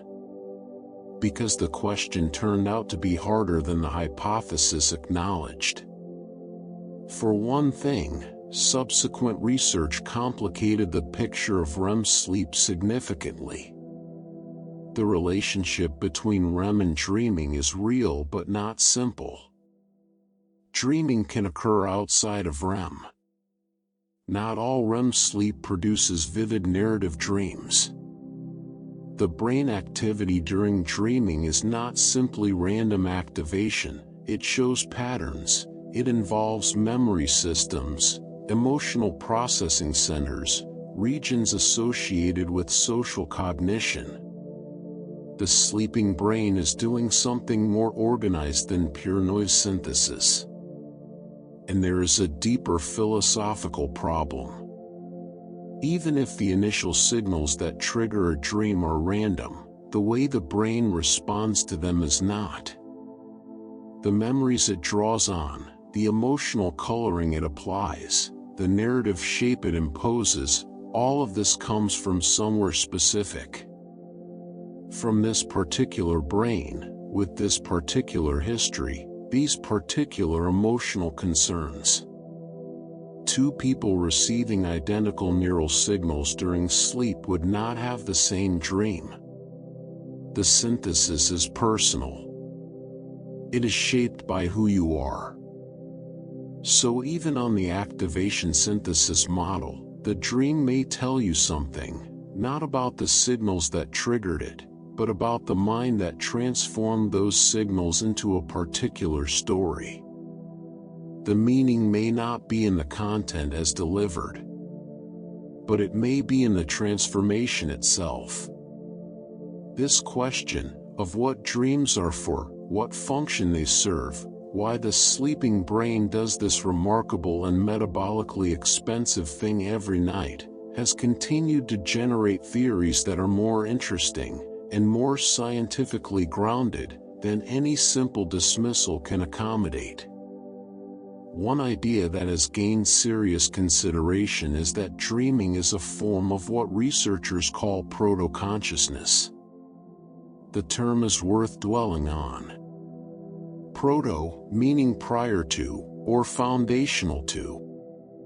Proto-consciousness, a kind of consciousness that precedes or underlies the full, reflective, self-aware consciousness of waking life. On this view, dreaming is not a malfunction or a byproduct. It is part of how the brain builds and maintains the capacity for consciousness itself. The dreaming brain is practicing, running simulations, generating and sustaining the experience of being a self in a world, night after night, as a way of keeping those circuits active and integrated. Consciousness, on this account, is not something the brain simply has. It is something the brain continuously makes. And dreaming is part of the making. This idea connects to a broader picture of the brain as not a passive system but an active one, constantly generating models, constantly simulating, constantly running the processes that maintain coherent experience. Waking consciousness is one mode of this activity. Dreaming is another. And the two are not as separate as they seem. They are different expressions of the same fundamental drive toward coherent, embodied, continuous experience. Separate from but related to this is the question of what dreaming does for cognitive function, for thinking, for problem solving, for the kind of flexible, creative intelligence that is among the most distinctively human things about us. The evidence here is genuinely striking. REM sleep, and the dreaming that tends to accompany it, appears to have measurable effects on cognitive insight. People who sleep on a problem, particularly if they dream, show improved ability to find novel solutions the following day. The connections between ideas that seemed inaccessible before sleep become available after it.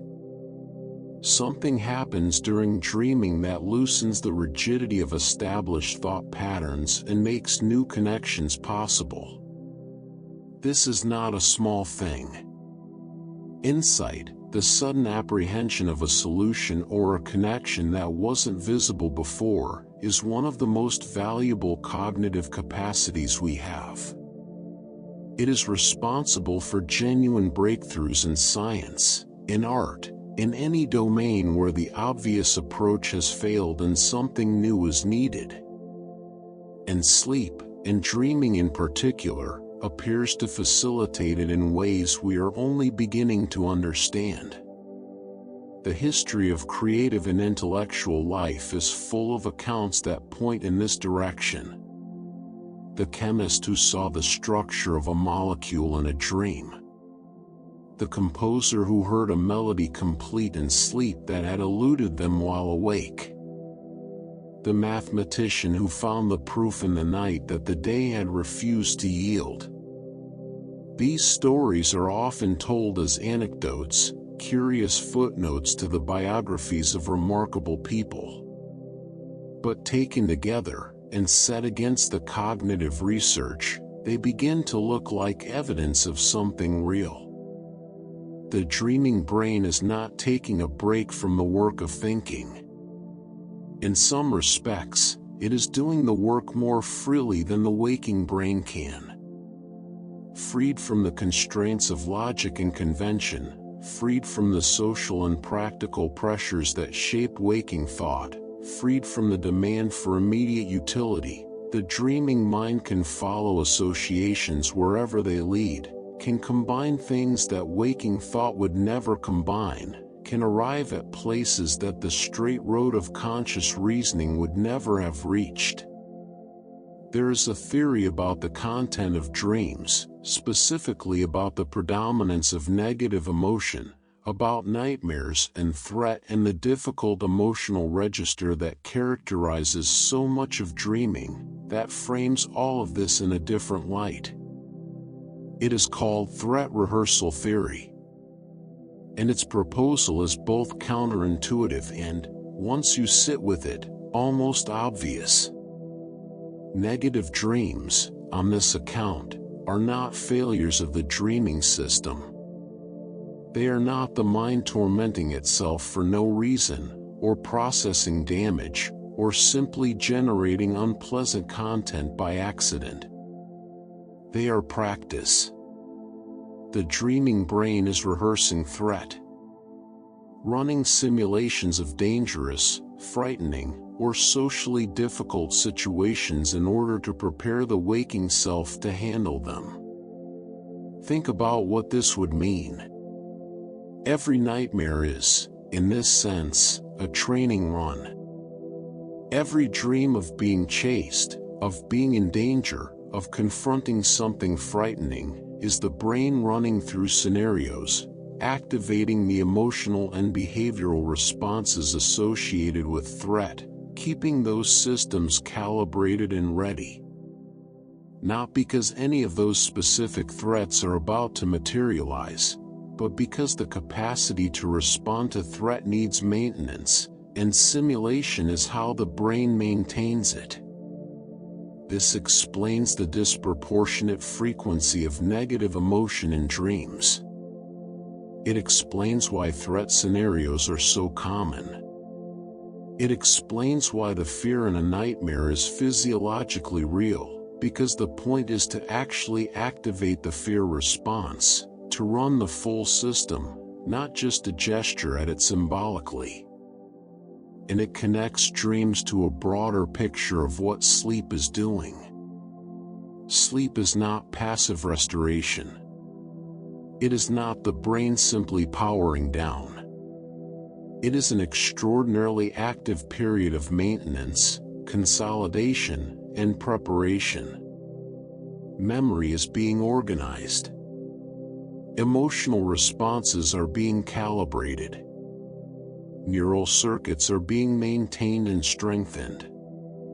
The self that will wake up tomorrow is being actively prepared by the mind that is working through the night.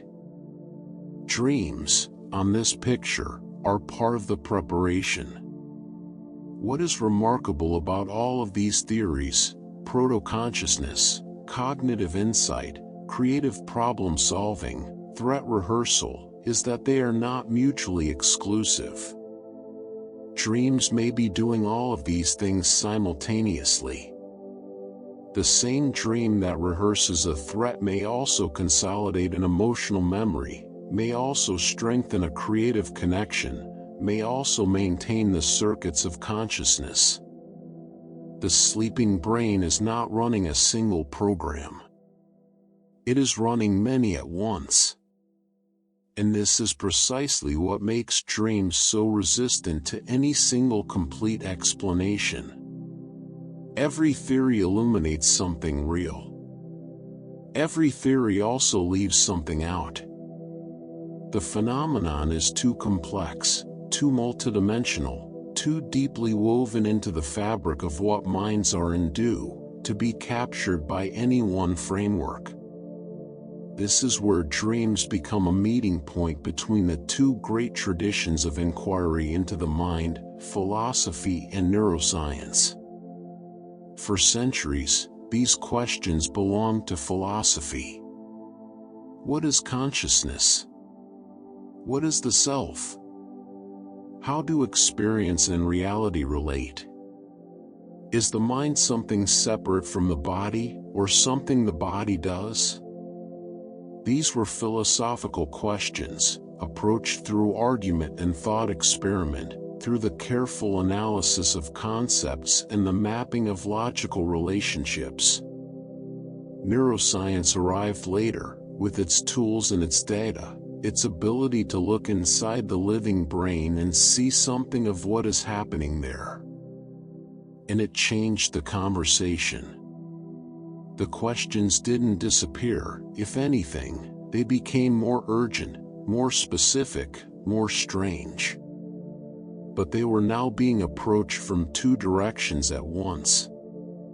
Dreams sit exactly at the intersection. They are philosophical problems, about consciousness, about personal identity, about the nature of experience and the limits of knowledge.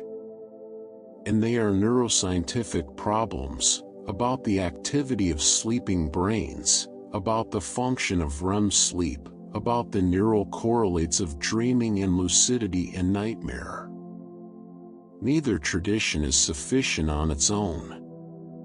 The neuroscience cannot tell you what it means for an experience to be real, or what makes a self continuous, or whether dream suffering has moral weight. The philosophy cannot tell you what the brain is doing during REM sleep, or how memory consolidation works, or what cognitive effects dreaming has on the following day's performance.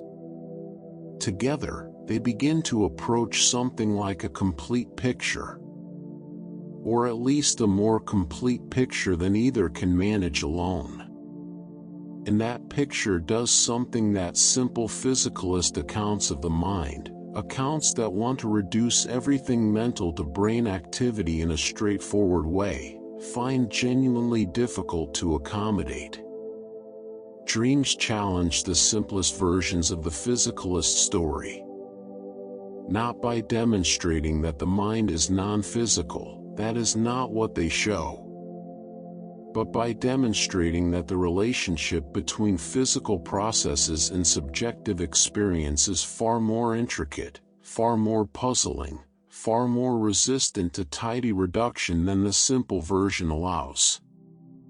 The same brain, in the same body, in the same physical state, produces, during dreaming, experiences that are qualitatively indistinguishable from waking reality.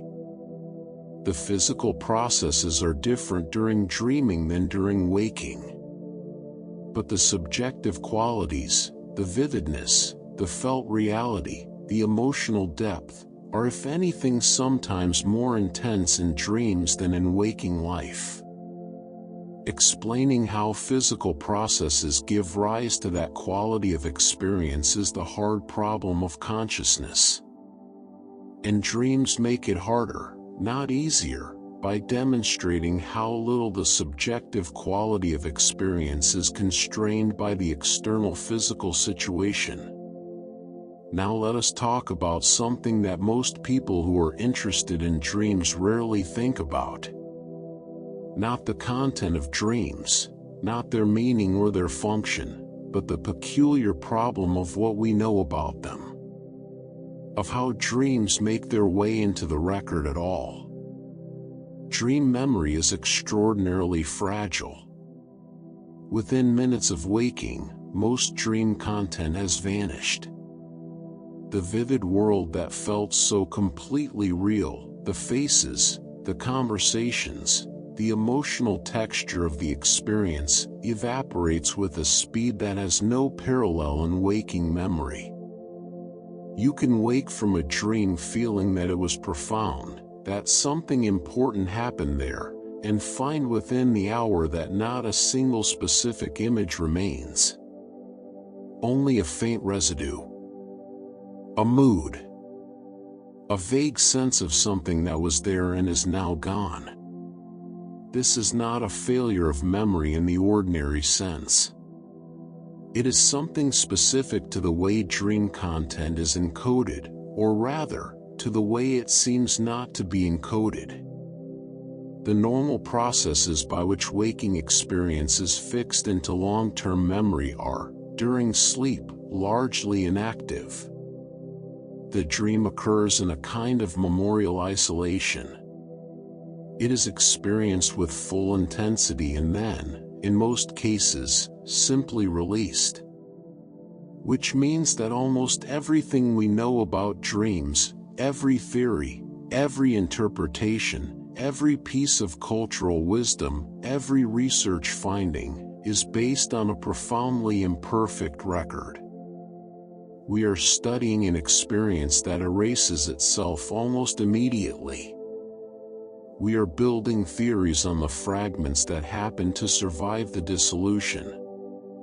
And those fragments are themselves unreliable in a specific and interesting way. When you report a dream, when you tell someone about it, write it in a journal, recount it to a researcher, the act of reporting changes it. Memory is reconstructive, as we noted earlier. And when you reconstruct a dream report, you are not simply retrieving what happened. You are building a narrative from fragments, filling gaps with inference and expectation, shaping the account toward coherence and story logic that the dream itself may never have had. And this process continues with each retelling.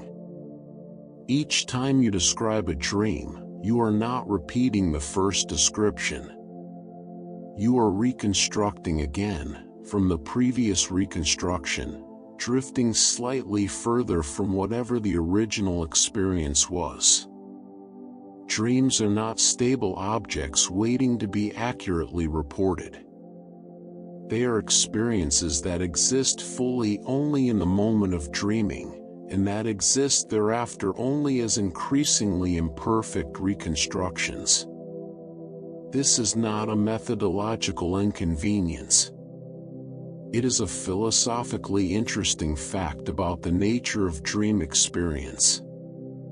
Dreams may be the most private of all experiences, the most fully enclosed in the moment of their occurrence, the most resistant to transmission or record. You cannot share a dream in any direct sense.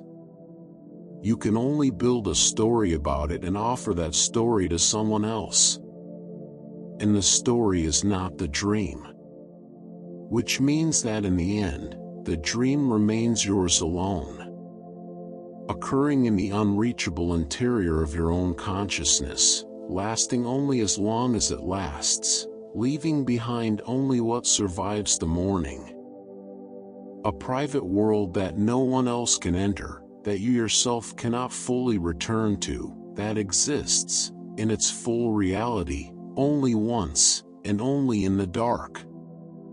And then it's gone. And the day begins.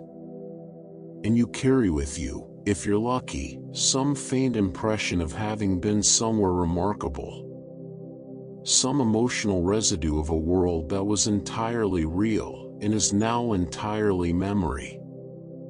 And somewhere tonight, without asking for it, you will go back. There is something quietly poignant about the fact that we forget almost everything we dream. Night after night, the mind produces these extraordinary experiences, complete worlds, full of people and emotion and sensory detail, and then, almost without exception, lets them go. Not gradually, in the way that old memories fade over years. Quickly. Within minutes of waking, most of the dream has already dissolved. By mid-morning, even the fragments are often gone. By the time you sit down to dinner, the world you inhabited for hours the previous night has left almost no trace at all. Most people, when they think about this, find it mildly unfortunate. A little mysterious, perhaps. But not deeply troubling. Dreams come and go. That's simply how it is. But if you stay with it a little longer, the forgetting starts to seem stranger. Because we don't typically forget intense experiences this quickly. Strong emotions, vivid sensory experiences, significant events, these tend to be retained. Memory prioritizes the emotionally salient, the personally meaningful, the novel and unusual. And dreams are all of these things. They are vivid. They are emotionally intense. They are, by any reasonable measure, significant experiences in the life of the person having them. And yet they vanish. The neuroscience offers some explanation. During REM sleep, the brain's levels of certain chemicals, particularly norepinephrine, which plays a key role in the encoding of new memories, are significantly reduced. The memory consolidation processes that normally run during waking experience are largely inactive. The dream occurs in a kind of chemical environment that is not hospitable to the formation of lasting memories. It is experienced fully and then, because the usual recording mechanisms are not engaged, it is not written into the longer-term record. So forgetting dreams is not a failure.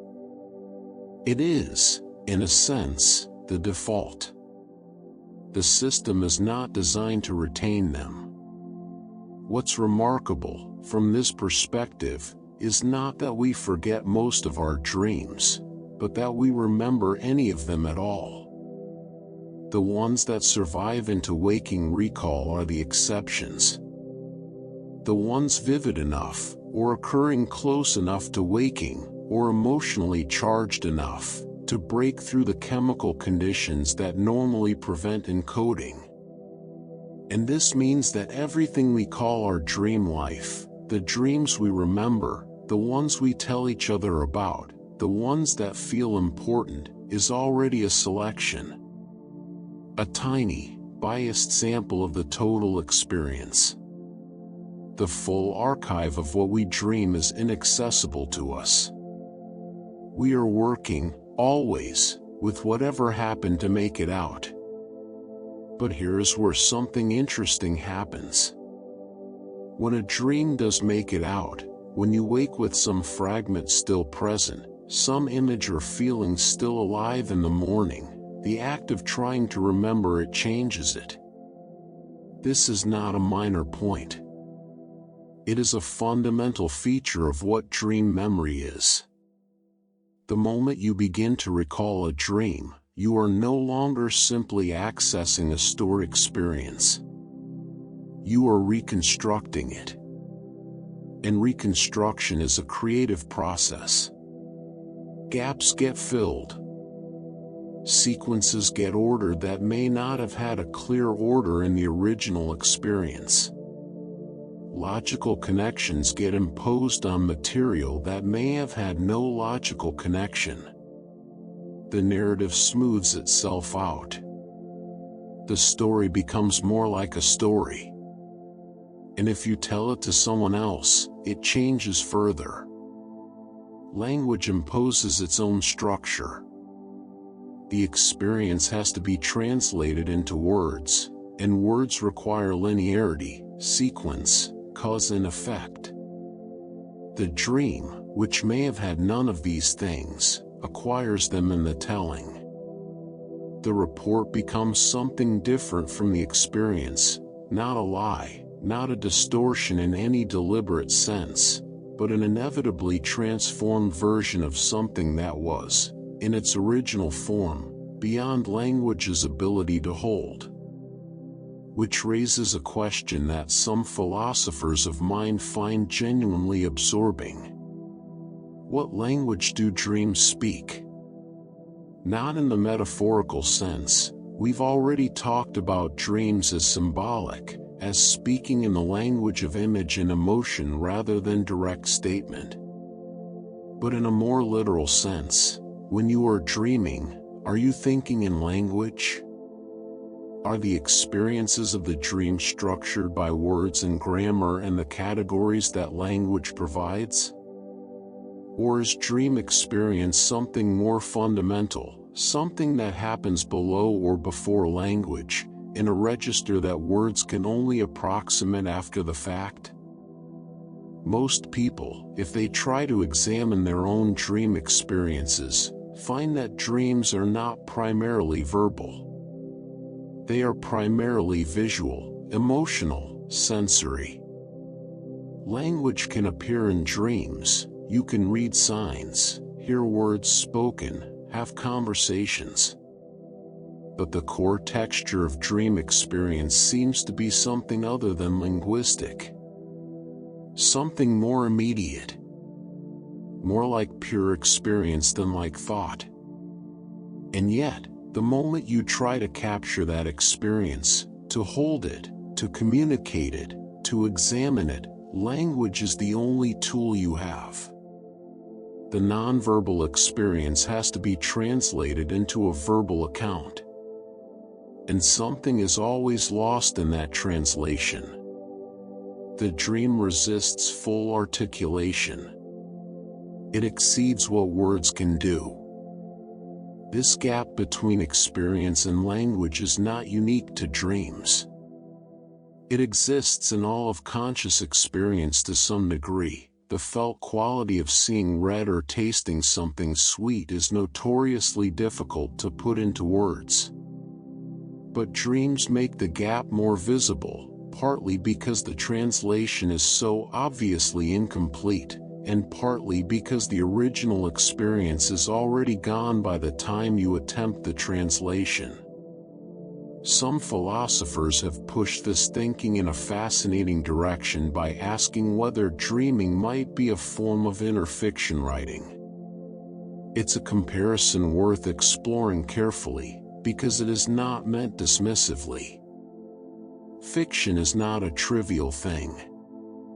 It is one of the most sophisticated things human consciousness does, the construction of imaginary worlds and imaginary beings, inhabited and animated by the imagination of both writer and reader, capable of producing real emotional responses and genuine insights in ways that direct statement never can. And there is something genuinely interesting in the parallel with dreaming. Both fiction and dreams involve the construction of alternative worlds. Both are generated internally, without correspondence to external reality. Both can produce emotional experiences as intense as anything encountered in real life. Both speak in the language of image and narrative and character rather than abstract proposition. And both, in their different ways, can reveal things about human experience that ordinary perception and direct thought cannot reach. The question of whether dreams are inner fiction writing has a version that is mainly metaphorical and a version that is genuinely philosophical. The metaphorical version simply notes the similarities and finds them illuminating. The philosophical version asks whether dreaming is actually, in some structural sense, the same kind of cognitive process as imaginative fiction, whether the mind, in both cases, is doing the same fundamental thing. If that's right, then the dreaming mind is not passive. It is not simply receiving experiences. It is authoring them. Creating characters and worlds and scenarios with something that functions like narrative intelligence, even if it operates without the conscious participation of the author. Which would make every dreamer, in some sense, a writer, producing, every night, a body of work that exists in full only in the moment of its production and is almost entirely lost by morning. The idea of capturing that work, of preserving at least some of it, is what lies behind the practice of keeping a dream journal. Dream journals are exactly what they sound like, the practice of recording dreams as soon as possible after waking, typically keeping a notebook or some means of recording beside the bed, and writing down whatever can be retrieved before it disappears. The practice has been used by artists and writers and thinkers throughout history, by people who found that the material of their dreams was worth preserving, that something in it was useful or meaningful or simply worth attending to. But a dream journal does something more interesting than simple preservation. It transforms a private interior experience into a reflective text. It takes something that existed only in the unreachable interior of a sleeping mind and gives it a form that can be looked at, thought about, returned to, compared with other entries over time. The person who keeps a dream journal over months or years begins to see patterns they would never have noticed otherwise. Recurring themes. Recurring figures. Emotional threads that run through the dreams of a particular period and clearly connect to something happening in waking life at the same time. The journal makes the dream life legible in a way that undocumented dreaming never is.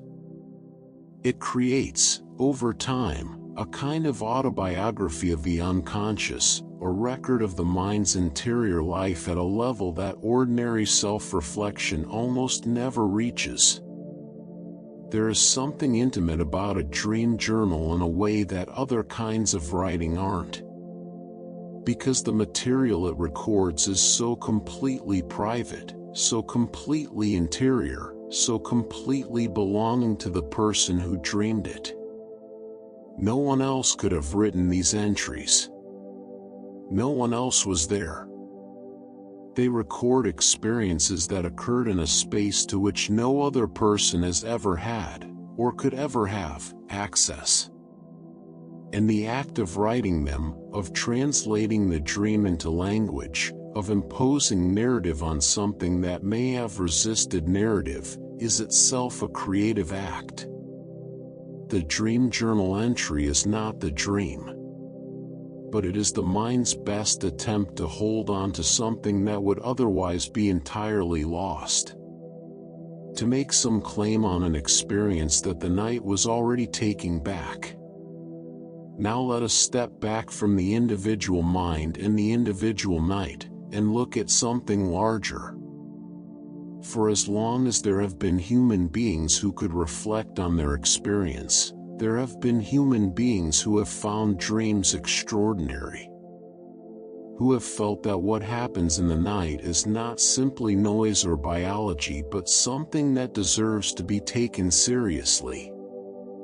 Something that might carry meaning that the waking world, with all its practical demands and rational structures, cannot fully provide. This is one of the most consistent facts about human culture across history. In virtually every civilization for which we have records, and in many for which we have only traces, dreams occupy a significant place. Not as curiosity or entertainment, but as a genuine source of knowledge, guidance, and connection to something beyond ordinary experience. The ancient Mesopotamians, among the earliest literate civilizations we know of, recorded dreams and their interpretations on clay tablets. They believed that dreams were communications from the gods, that the images of the night carried divine messages that properly trained interpreters could decode. The practice of dream incubation, sleeping in sacred spaces in order to receive prophetic or healing dreams, was practiced in ancient Egypt, in ancient Greece, in Rome. Temples dedicated specifically to this practice stood throughout the ancient world, places where the sick came to sleep and received divine guidance about their condition, where rulers came to receive guidance about their decisions, where the uncertain came seeking answers from the only source that seemed able to provide them. The Hebrew Bible contains some of the most famous dream narratives in Western literature. Joseph interpreting Pharaoh's dreams of 7 fat and 7 lean cattle, the dreams of prophets and patriarchs, the latter reaching to heaven seen by Jacob in the night. These are not peripheral episodes. They are among the narrative's most significant moments. And in them, the dream is not a psychological phenomenon but a theological one, a direct channel between the human and the divine, a form of revelation available to sleeping mortals that waking rational life cannot replicate. The same pattern appears in Islam, where the Prophet Muhammad received significant revelations in dream states, and where the tradition of divinely significant dreams has a formal theological place. It appears in Buddhism, where dreams associated with the birth of the Buddha are among the tradition's foundational narratives. It appears in Hinduism, in indigenous traditions across Africa, the Americas, and Australia, in the shamanic traditions of Central Asia and Siberia, in the mystical traditions of Christianity and Judaism. The dream is divine message. The dream is prophecy. The dream is a thin place in the membrane between the human and whatever lies beyond it. This idea has persisted with remarkable tenacity across the full breadth of human history. Cultures that share almost nothing else share this, the conviction that what happens in dreams is not merely personal, not merely psychological, but potentially revelatory.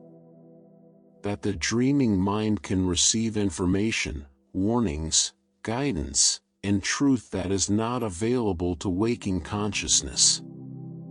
Modern secular culture has largely set this conviction aside. We have other frameworks for thinking about dreams: psychological, neuroscientific, philosophical. And these frameworks have genuine explanatory power. But the older intuition hasn't disappeared. It continues, in various forms, in the religious and spiritual traditions that remain alive in the modern world. And even in secular contexts, there is often a residual sense that certain dreams are different. That a dream that warns of danger, or that contains an encounter with someone who has died, or that seems to know something the waking self didn't know it knew, that such dreams deserve to be taken seriously in a way that ordinary dreams don't. The idea of the prophetic dream, the dream that seems to accurately predict something in waking life, is one of the most persistent and most difficult of all dream-related phenomena to know what to do with. Taken seriously throughout history, across cultures with no connection to each other, documented in personal accounts from people in every era and every tradition, and yet almost entirely absent from the frameworks of modern science, which has no comfortable place for the idea that a sleeping brain could receive information about future events. Most researchers, when they encounter apparent dream prophecy, explain it by mechanisms that are less dramatic: coincidence. The number of dreams is large enough that occasional apparent matches to future events are statistically expected. Selective memory. We remember the dreams that came true and forget the many that didn't. And the capacity of the dreaming mind to process patterns and probabilities at a level that produces outcomes that feel prophetic but are better understood as sophisticated inference. These are reasonable explanations. They are probably correct, in most cases.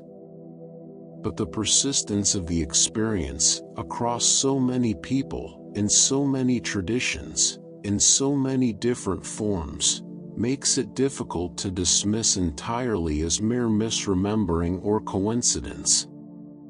It suggests that something about the dreaming mind's engagement with time and possibility and pattern is producing experiences that genuinely feel different from ordinary dreaming. Whether that feeling points to something real, or is itself something the mind produces, remains an open question. One of the richest and most elaborate frameworks for understanding dreams that any tradition has produced comes from classical Hindu philosophy. The Indian tradition has always taken dreams seriously as an object of philosophical reflection, seriously enough to develop a detailed and nuanced taxonomy of dream types, distinguishing between different categories of dream experience according to their nature, their source, and their significance. The classical sevenfold classification that appears in some Hindu texts is a remarkable document of how carefully a tradition can attend to the variety of dreaming experience.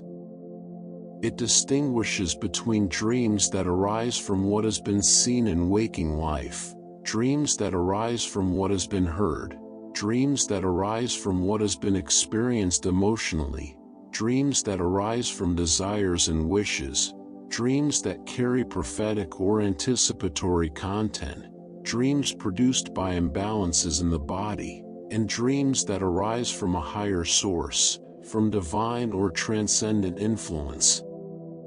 What is striking about this classification is its precision.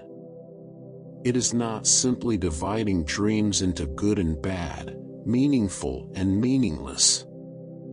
It is distinguishing between different mechanisms of dream production, different relationships between the dream and the waking life of the dreamer, different kinds of information that different types of dream might be thought to carry. This is sophisticated thinking. It anticipates, in its own framework, in its own vocabulary, many of the distinctions that modern dream research has arrived at through entirely different means. The difference between dreams driven by the residue of waking experience and dreams driven by deeper psychological processes. The difference between dreams that reflect the state of the body and dreams that arise from the deeper layers of the mind. Every tradition that has thought carefully about dreams has arrived at some version of these distinctions, because the experience itself demands them. The dreams that feel like replays of the day are clearly different from the dreams that feel like they came from somewhere else. The dreams that feel trivial are clearly different from the ones that feel significant. The dreams that fade immediately are different from the ones that stay. And across all the frameworks, ancient and modern, Eastern and Western, sacred and secular, this much holds: the dream is not nothing. Whatever it is, however we choose to understand it, it is one of the most remarkable things the human mind does. It has shaped culture and religion and philosophy and art. It has been the source of scientific discoveries and creative breakthroughs. It has been the place where people encounter the divine, confronted their deepest fears, processed their most difficult experiences, and received, or believed they received, guidance from beyond the ordinary reach of waking thought. Every night, in every part of the world, in every language and tradition and circumstance, billions of sleeping minds enter this territory. Each one alone. Each one in the particular dark of their own interior world. Each one dreaming their own dreams, in their own symbolic language, shaped by their own history and their own unresolved questions.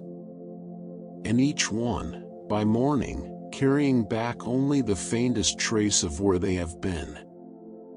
Across many of the world's contemplative traditions, the dream has served a purpose that goes beyond prophecy or psychological revelation.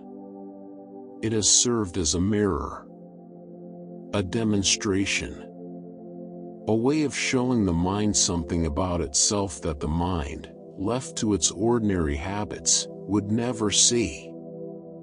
In certain schools of Buddhist philosophy, the dream is used as a direct pointer to the nature of waking experience.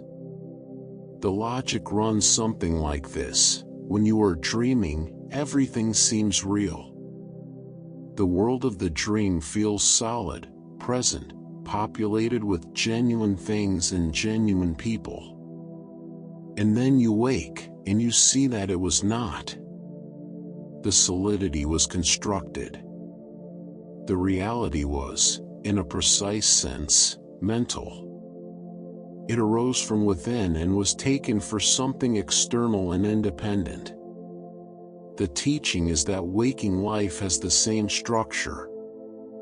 That the apparent solidity of the waking world, its seeming independence, its taken for granted there-ness, is also, at a deeper level, a construction. Not a dream in the simple sense, but like a dream in the relevant sense, arising in dependence on the mind that perceives it, not as fixed and external as it appears. To live without this understanding, on this view, is to live inside a dream without knowing it.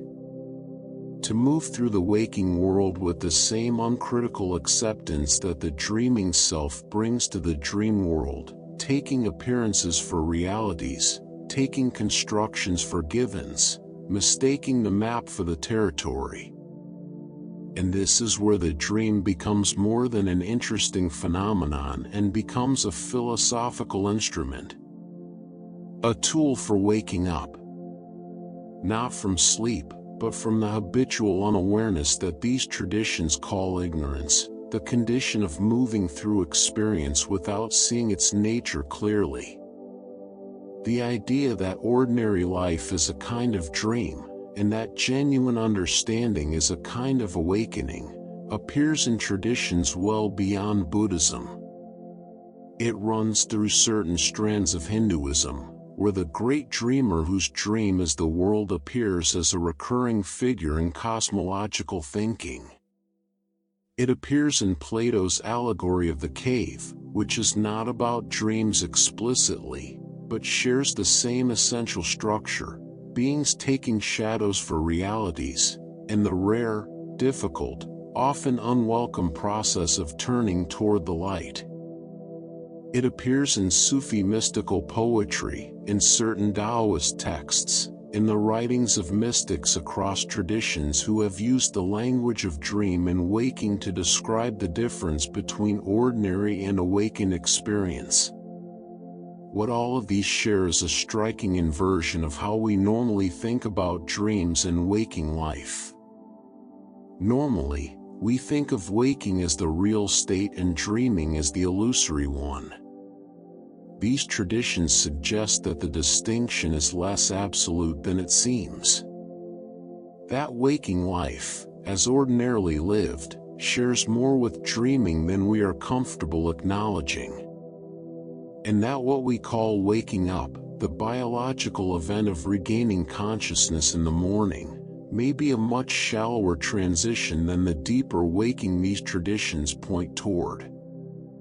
Whether you find this convincing as metaphysics, it is at minimum a remarkable use of the dream. Taking a common human experience and turning it into a philosophical demonstration, a way of making the mind see something about itself that it is otherwise very good at not seeing. Now let us turn to a set of questions that feel, on first encounter, somewhat unusual. Because they ask us to apply the framework of moral thinking to the domain of dreams. And most of us have never thought to do that. Some traditions, and some contemporary philosophers, have asked whether what you do in a dream matters morally. Whether dream actions carry moral weight. Whether the dreaming self is, in any sense, morally responsible for what it does in the night. The intuitive answer for most people is no. Of course not. You didn't choose your dream. You didn't deliberate about the actions your dreaming self took. You had, in any ordinary sense, no control. And moral responsibility, as we usually understand it, requires control. It requires that the agent could have done otherwise. Without that, there is nothing to be responsible for. But the question is more textured than this initial answer suggests. Because the person who acts in the dream is, in some sense, you. The impulses, the desires, the responses that animate the dreaming self do not come from nowhere. They come from the same psychological material that constitutes the waking self. The dream does not import a foreign character and place them in your sleeping body. It generates a version of you, built from your own emotional material, your own patterns, your own tendencies. So if your dreaming self does something that your waking self would be ashamed of, acts with cruelty, or betrays someone, or gives expression to a desire that the waking self works hard to keep in check, what does that mean? Is it simply noise? Is it meaningless? Or does it say something about what is present in you, even if unexpressed? Some religious traditions have answered this with a clear position: yes, dream actions have moral significance. Medieval Christian theology debated whether sins committed in dreams were real sins. Some held that they were not, because the will was not engaged. Others held that the presence of certain thoughts and desires in dreams was itself indicative of moral condition, that what arose in the unconstrained night revealed what was genuinely present in the soul. The Talmudic tradition includes discussions of whether dreams could render someone ritually impure, and under what conditions. Hindu and Buddhist ethical frameworks have their own complex positions on the moral status of mental events, including those that occur in sleep. Modern philosophy approaches this differently, but the underlying question is the same. The content of your dreams is not entirely random. It is shaped by who you are. And if who you are includes desires or tendencies that you would not want to act on in waking life, if the dream surfaces material that the waking self has worked to suppress, then the dream has told you something. Whether that something constitutes moral significance is a matter of ongoing philosophical debate. But the question is not as absurd as it first appears. Dreams have also found their way into the philosophical debate about free will from a different direction. We have already seen how lucid dreaming complicates the picture of agency, how the apparent freedom of the lucid dream turns out to be partial, contested, bounded by processes that don't simply defer to conscious intention. But dreams feature in free will discussions in another way too. Some compatibilist philosophers, those who believe that free will and determinism can coexist, use dreams as a way of clarifying what we mean by free action. In a dream, you are not free in any robust libertarian sense. The content of the dream is not chosen. The scenarios you face are not selected. And yet there is still something that feels like agency within the dream. You respond, you navigate, you make something that functions like choices. Whether this is genuine agency or a simulacrum of it is exactly the question. And examining it carefully can sharpen our thinking about what we actually mean by free will in waking life. Whether the agency we experience there is of a fundamentally different kind, or whether it is, perhaps, more dreamlike than we typically acknowledge. Then there is a set of questions that feel distinctly modern, because they depend on modern technology.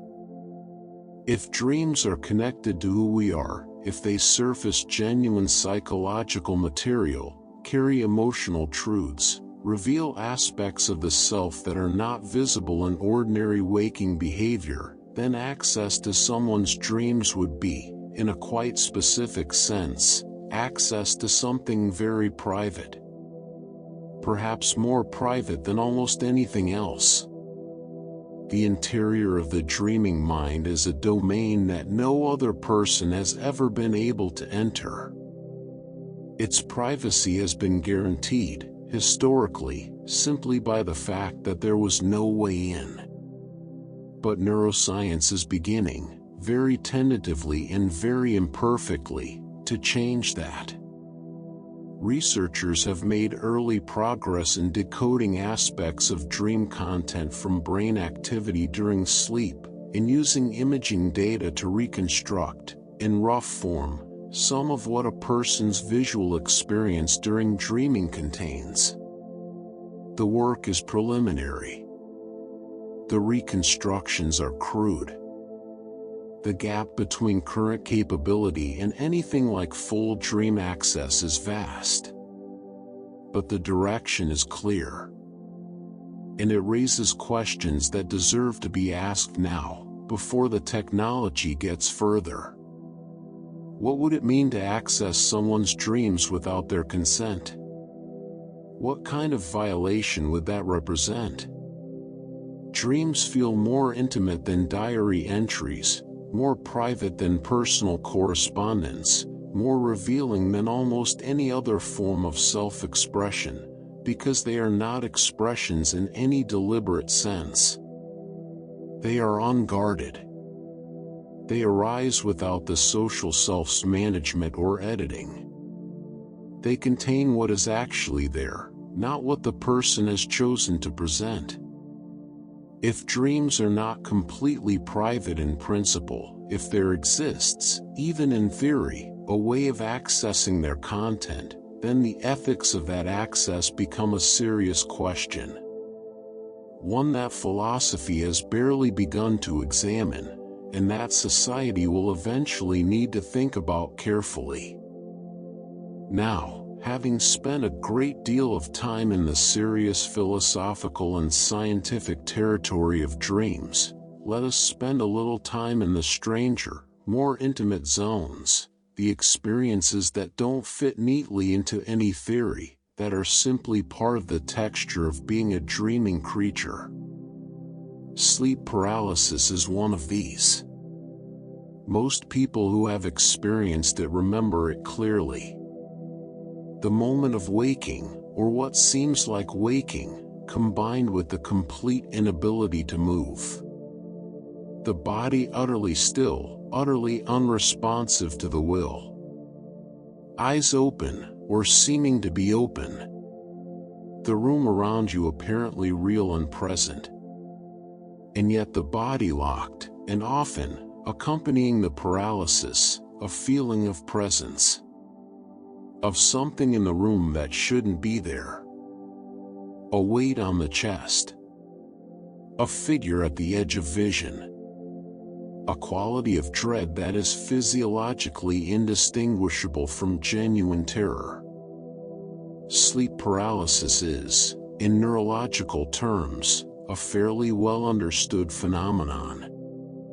It occurs when the brain's transition between sleep and waking is imperfect, when the REM sleep mechanism of muscle paralysis, which exists to prevent the body from acting out dreams, persists into the moment of waking consciousness. You are awake, or nearly so, but the motor inhibition that was keeping you still during dreaming has not yet released. The hallucinations that often accompany it, the sensed presence, the visual figure, the feeling of a weight on the chest, arise from the same transitional state. The dreaming brain's tendency to generate experience is still partially active, and the experience it generates in this state is almost universally threatening. The felt presence. The intruder. The thing watching from the corner. It is entirely harmless. The paralysis passes within seconds to minutes. The experiences, however frightening, cause no physical harm.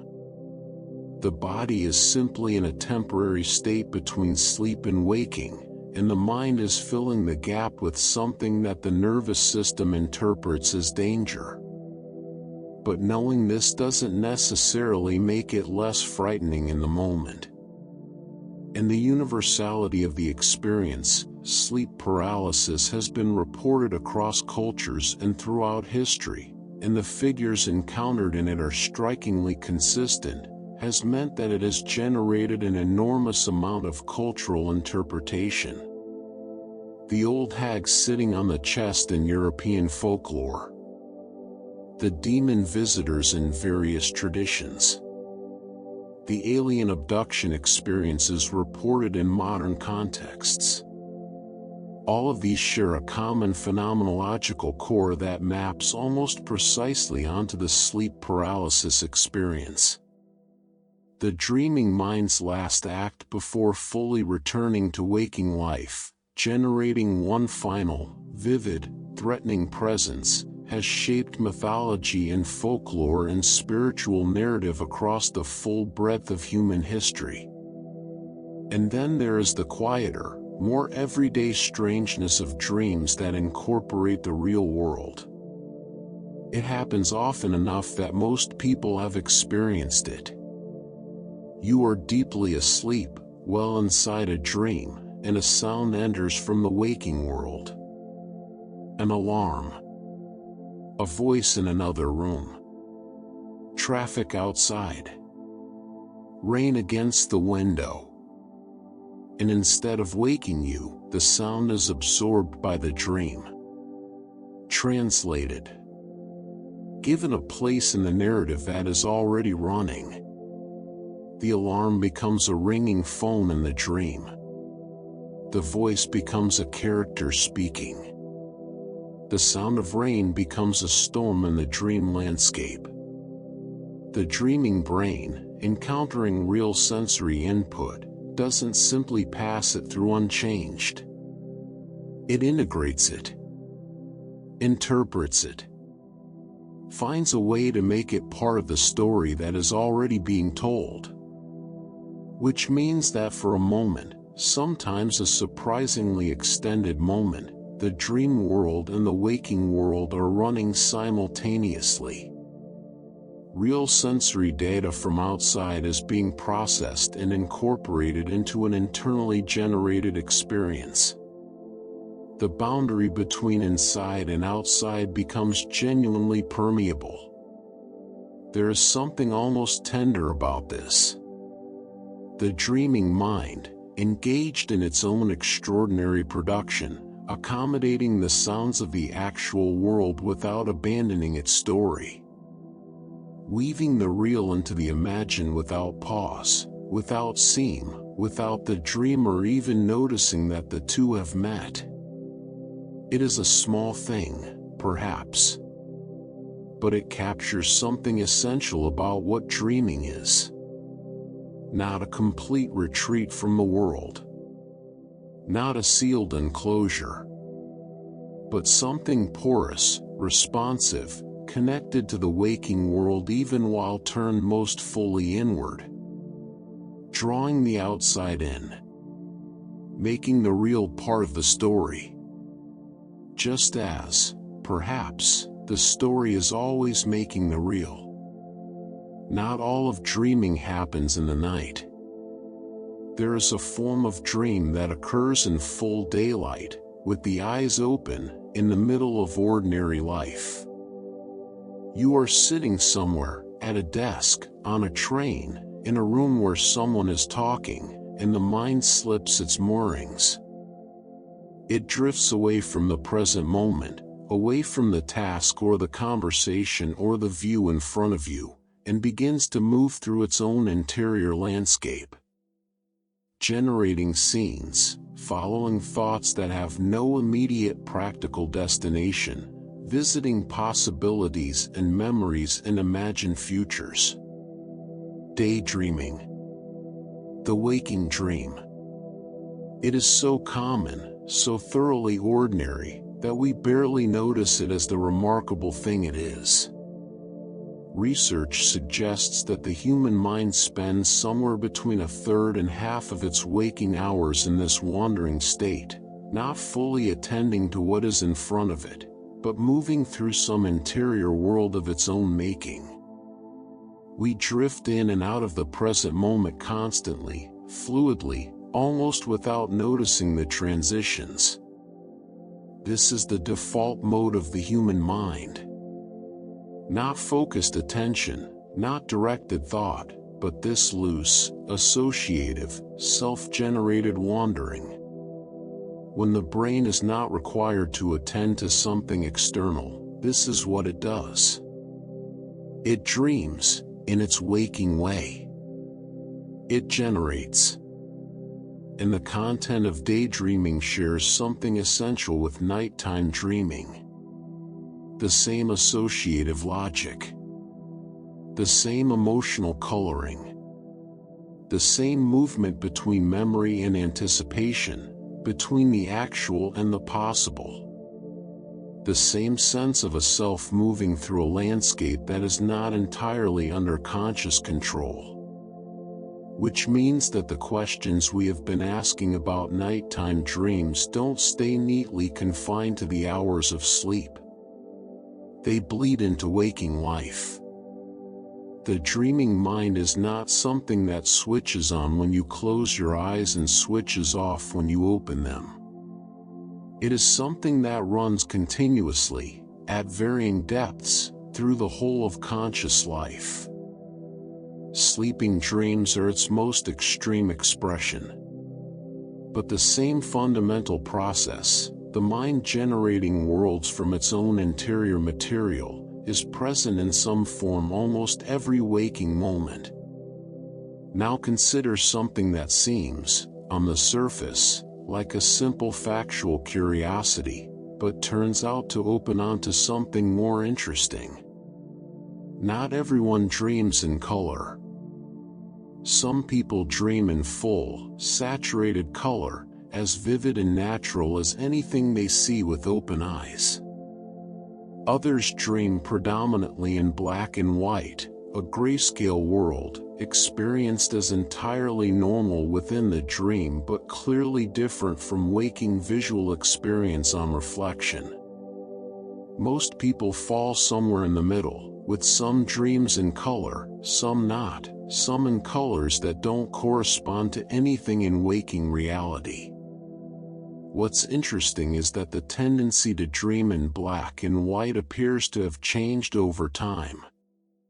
Research comparing older and younger adults found that people who grew up watching black and white television are significantly more likely to report grayscale dreams than those who grew up with color. The visual media we are exposed to during formative years seems to shape the palette of our dream world. This is a small but revealing window into the constructed nature of dream experience. The dream doesn't draw on some fixed template of what a world should look like. It draws on what this particular mind, shaped by this particular history and these particular perceptual experiences, has absorbed. The dream world is not universal. It is personal, all the way down, including in qualities as basic as color. And the differences between dreamers are not limited to color. Research into the content of dreams has found consistent differences between the dreams of men and women, not absolute differences, but statistical tendencies that appear across multiple studies and cultures. Men's dreams tend to feature more physical aggression, more unknown characters, more outdoor settings. Women's dreams tend to be more emotionally complex, more socially textured, with a greater proportion of known characters and indoor settings. What these tendencies reflect is a question with no simple answer. They may reflect differences in waking experience and emotional processing. They may reflect differences in what is attended to and what is reported. They may reflect something about how different kinds of minds use the dreaming process to work through their particular concerns. The patterns are real, but their interpretation requires care. What they add to the picture is a reminder that dreaming, for all its universality, is also profoundly individual. The same biological process, running in billions of different minds, produces billions of different worlds, shaped by gender, by culture, by personal history, by the specific emotional preoccupations of a specific life. The dream is universal in that everyone does it, and entirely unique in that no two people's dreams are the same. Now let us look at what dreaming has given to the waking world. The history of human creativity is, in ways both documented and undocumented, deeply entangled with the history of dreaming. Artists, writers, composers, philosophers, scientists, across centuries and traditions, many of the most significant creative works in human history have either originated in dreams or been profoundly shaped by them. The examples are too numerous to catalog fully. But some are worth naming, because they illustrate the range and depth of the influence. Mary Shelley conceived the core narrative of Frankenstein from a waking dream, a hypnagogic vision she experienced during a period of intense creative conversation with her companions. Robert Louis Stevenson dreamed the central transformation scene of Jekyll and Hyde, and credited his dreams as the source of much of his best narrative material throughout his career. Coleridge's Kubla Khan, one of the most sonically beautiful poems in the English language, arrived complete from a dream, and its famous incompleteness is itself a consequence of the dream's interruption, the vision dissolving before it could be fully captured. In music, Paul McCartney woke with the melody of Yesterday fully formed in his mind, a melody so complete and so unlike anything he had intentionally written that he spent days asking people whether he had unconsciously borrowed it from somewhere, unable to believe it had arrived from nowhere. The composers Tardini and Brahms both described receiving significant musical material in dreams. Wagner described dream states that influenced the harmonic language of some of his most distinctive work. In science and mathematics, Ramanujan, one of the most extraordinary mathematical minds in modern history, credited a significant portion of his results to dreams and to visionary states he understood as visitations from a deity. Kekule's famous account of arriving at the ring structure of benzene through a dream of a snake eating its own tail is one of the most celebrated anecdotes in the history of chemistry. Mendeleev described seeing the arrangement of the periodic table in a dream. These are not isolated curiosities. They are part of a consistent pattern that stretches across the full range of human creative endeavor. The dreaming mind, freed from the constraints of logic and convention, operating in the associative, combinatorial mode that dreaming enables, arrives at things the waking mind cannot reach by direct effort. And this is not simply anecdotal. We have already seen the cognitive research that supports it, the evidence that REM sleep and dreaming improve insight, that people who sleep on problems solve them more creatively, that the dreaming brain is doing something that directly enhances the waking brain's capacity for creative connection. Dreams are not peripheral to human creativity. They are one of its primary sources. One of the most ancient and most reliable paths to the genuinely new, the image that couldn't be forced, the connection that couldn't be planned, the solution that arrived complete from somewhere below the threshold of deliberate thought. And in visual art, dreams have shaped not just the source of creative material but the formal language used to represent it. Surrealism is the most obvious case, a movement that made the dream world its explicit subject matter, that developed techniques specifically designed to bypass the rational, editorial mind and access the associative, unconscious material that dreaming surfaces. The impossible spaces of de Chirico's piazzas, stretching into a perspective that is geometrically wrong but experientially right. The melting clocks of Dali, time rendered as the dream renders it, not fixed and mechanical but fluid and felt. Magritte's juxtapositions of ordinary objects and impossible relationships, creating images that have the precise quality of dream logic, each element familiar, their combination wrong in a way that feels exactly right. These artists were not simply depicting dreams. They were using the structural properties of dream experience, its spatial impossibility, its emotional vividness, its peculiar combination of the familiar and the wrong, as a formal language. A way of representing truths about experience that realist representation cannot capture. The dream, in other words, is not just a source of images for art. It is a model of a different way of organizing experience, a way that art has found productive precisely because it accesses aspects of human experience that ordinary perceptual reality covers over. And now, having traveled through all of this territory, the neuroscience and the philosophy, the cultural history and the creative legacy, the strange phenomena and the ethical puzzles, we arrive at the place where all of these threads converge. The deepest questions. There is a position in philosophy of mind, held by some serious thinkers, that challenges one of the assumptions that has run beneath everything we have discussed. The assumption is that dreams are experiences.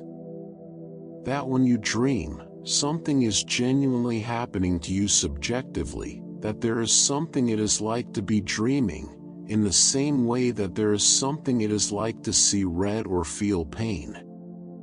That the vividness, the emotional intensity, the felt reality of the dream world is a genuine feature of what dreaming is.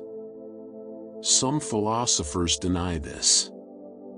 They argue that what we call dream experience is actually a kind of memory confabulation, that during sleep, there is no genuine conscious experience, and that what we remember as vivid dreaming is actually constructed after the fact, in the brief period of waking, and then misattributed to the sleep itself. On this view, the seemingly continuous experience of a dream narrative is not something that unfolded during sleep. It is a story the waking mind tells about what happened, a reconstruction that feels like a memory of experience but is actually something closer to imagination after the fact. This is a minority position, and most researchers and philosophers find it unconvincing. The physiological evidence for genuine experience during REM sleep is substantial, and the idea that all of it is confabulated in the moments of waking faces serious problems. But the argument is serious enough to engage with. And engaging with it reveals just how deep the difficulties go. Because if we can seriously ask whether dreaming involves genuine experience, if that question is even open, then we are right at the edge of the hardest problem in philosophy. The problem of what consciousness is, how we know when it is present, and whether we have any reliable access to our own inner states. If dream experience can be doubted, then our authority over our own consciousness is less absolute than it seems. But let us assume what seems overwhelmingly likely, that dreams are genuine experiences. What follows from that? It follows that consciousness can exist detached from reality. Fully, vividly, convincingly detached, not in a degraded or impoverished form, but in a form that, from the inside, is indistinguishable from the fullest engagement with an actually existing world. This is a profound fact about what consciousness is. It is not, at its core, a receiver, a system that picks up signals from an external world and converts them into experience. It is a generator. A system that produces experience from the inside, that can sustain full conscious life without any external anchor, that carries within itself everything needed to constitute a world. The external world, when it is present, shapes and constrains and informs the generation. But it is not the source. The source is the mind itself. And this brings us, finally, to the four great questions that dreams pose to philosophy, questions that dreams not only raise but make inescapable, questions that sit at the center of what it means to think carefully about the nature of mind and reality. The first is the epistemological question: what can we know, and how? Dreams challenge the reliability of experience as a source of knowledge, and they do so from the inside, by demonstrating that experience can be fully convincing and entirely wrong simultaneously. The Cartesian worry is real, even if Descartes' response to it was contested. Dreams show that the evidence of experience is never, by itself, proof of reality. The second is the metaphysical question: what is real, and what is the status of things that exist only in experience? Dream objects, the people, the places, the events of the dream world, exist in some sense and not in another. They are not nothing. They occur. They have effects.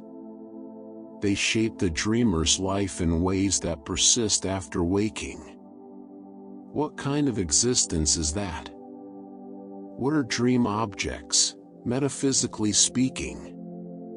This question touches the deepest issues about the relationship between mind and world, between appearance and reality, between the existence of something and its independence from any mind. The third is the question about consciousness itself. What is it? What are its necessary conditions? How does it relate to the physical brain? Dreams show that consciousness can occur in the absence of normal waking conditions. They show that the contents of consciousness can be entirely internally generated. They show that self-awareness, social cognition, emotional experience, and felt embodiment can all run without the usual external inputs. Every major theory of consciousness has to account for dreaming, and most of them find it genuinely difficult. The fourth is the question about the self. Who are we? What makes us the persons we are? How does identity persist through change? The dreaming self challenges the continuity of the waking self. It shows that personal identity can shift within a single night, that the I that persists through a life is more complex and more fragile than it ordinarily appears. It raises the question of which self is the real one, and whether that question even has a stable answer. These four questions, about knowledge, about reality, about consciousness, about the self, are the central questions of philosophy. They are not peripheral concerns or specialized debates. They are what philosophy, at its deepest, is about. And dreams sit at the intersection of all four. This is what makes dreams more than a fascinating curiosity, more than a source of art and prophecy and psychological revelation, more than a neuroscientific puzzle or a cultural universal. Dreams are a philosophical instrument of the first order. They make the hardest questions impossible to avoid. They demonstrate, with the authority of direct experience, that things we take for granted, the reality of the world, the reliability of experience, the continuity of the self, the nature of consciousness, are not as settled as they seem. Every human being who has ever lived has had this instrument in their possession. Every night, without asking for it or understanding it, every sleeping mind has been running experiments in consciousness, generating data about the nature of reality and the structure of the self, producing evidence that the greatest philosophers have spent their careers trying to interpret. And most of us wake from it and make breakfast and carry on. But somewhere, in the moment just before full waking, in that fragile zone where the dream is still present and the day hasn't quite arrived, somewhere in that threshold, if you are very still and very quiet, you can feel it. The weight of what just happened. The sense of having been somewhere that mattered. The faint, already fading impression of a world that was completely real. And the knowledge, quiet and certain, that tonight you will go back. into the dark, into the dream, into the most intimate and most mysterious territory the human mind contains, where questions don't resolve, where they simply open, one after another, into something larger than any answer. And the night holds all of it. Every dreamer, in every part of the world. Each one alone in their particular darkness, each one generating their particular world, each one living for a few hours in the place where mind and reality meet and become, for a while, indistinguishable. Until morning finds them again, and the dream releases its hold. And the world, this world, the one you are in right now, reassembles itself around them. Familiar, solid, convincingly, reassuringly real. For now.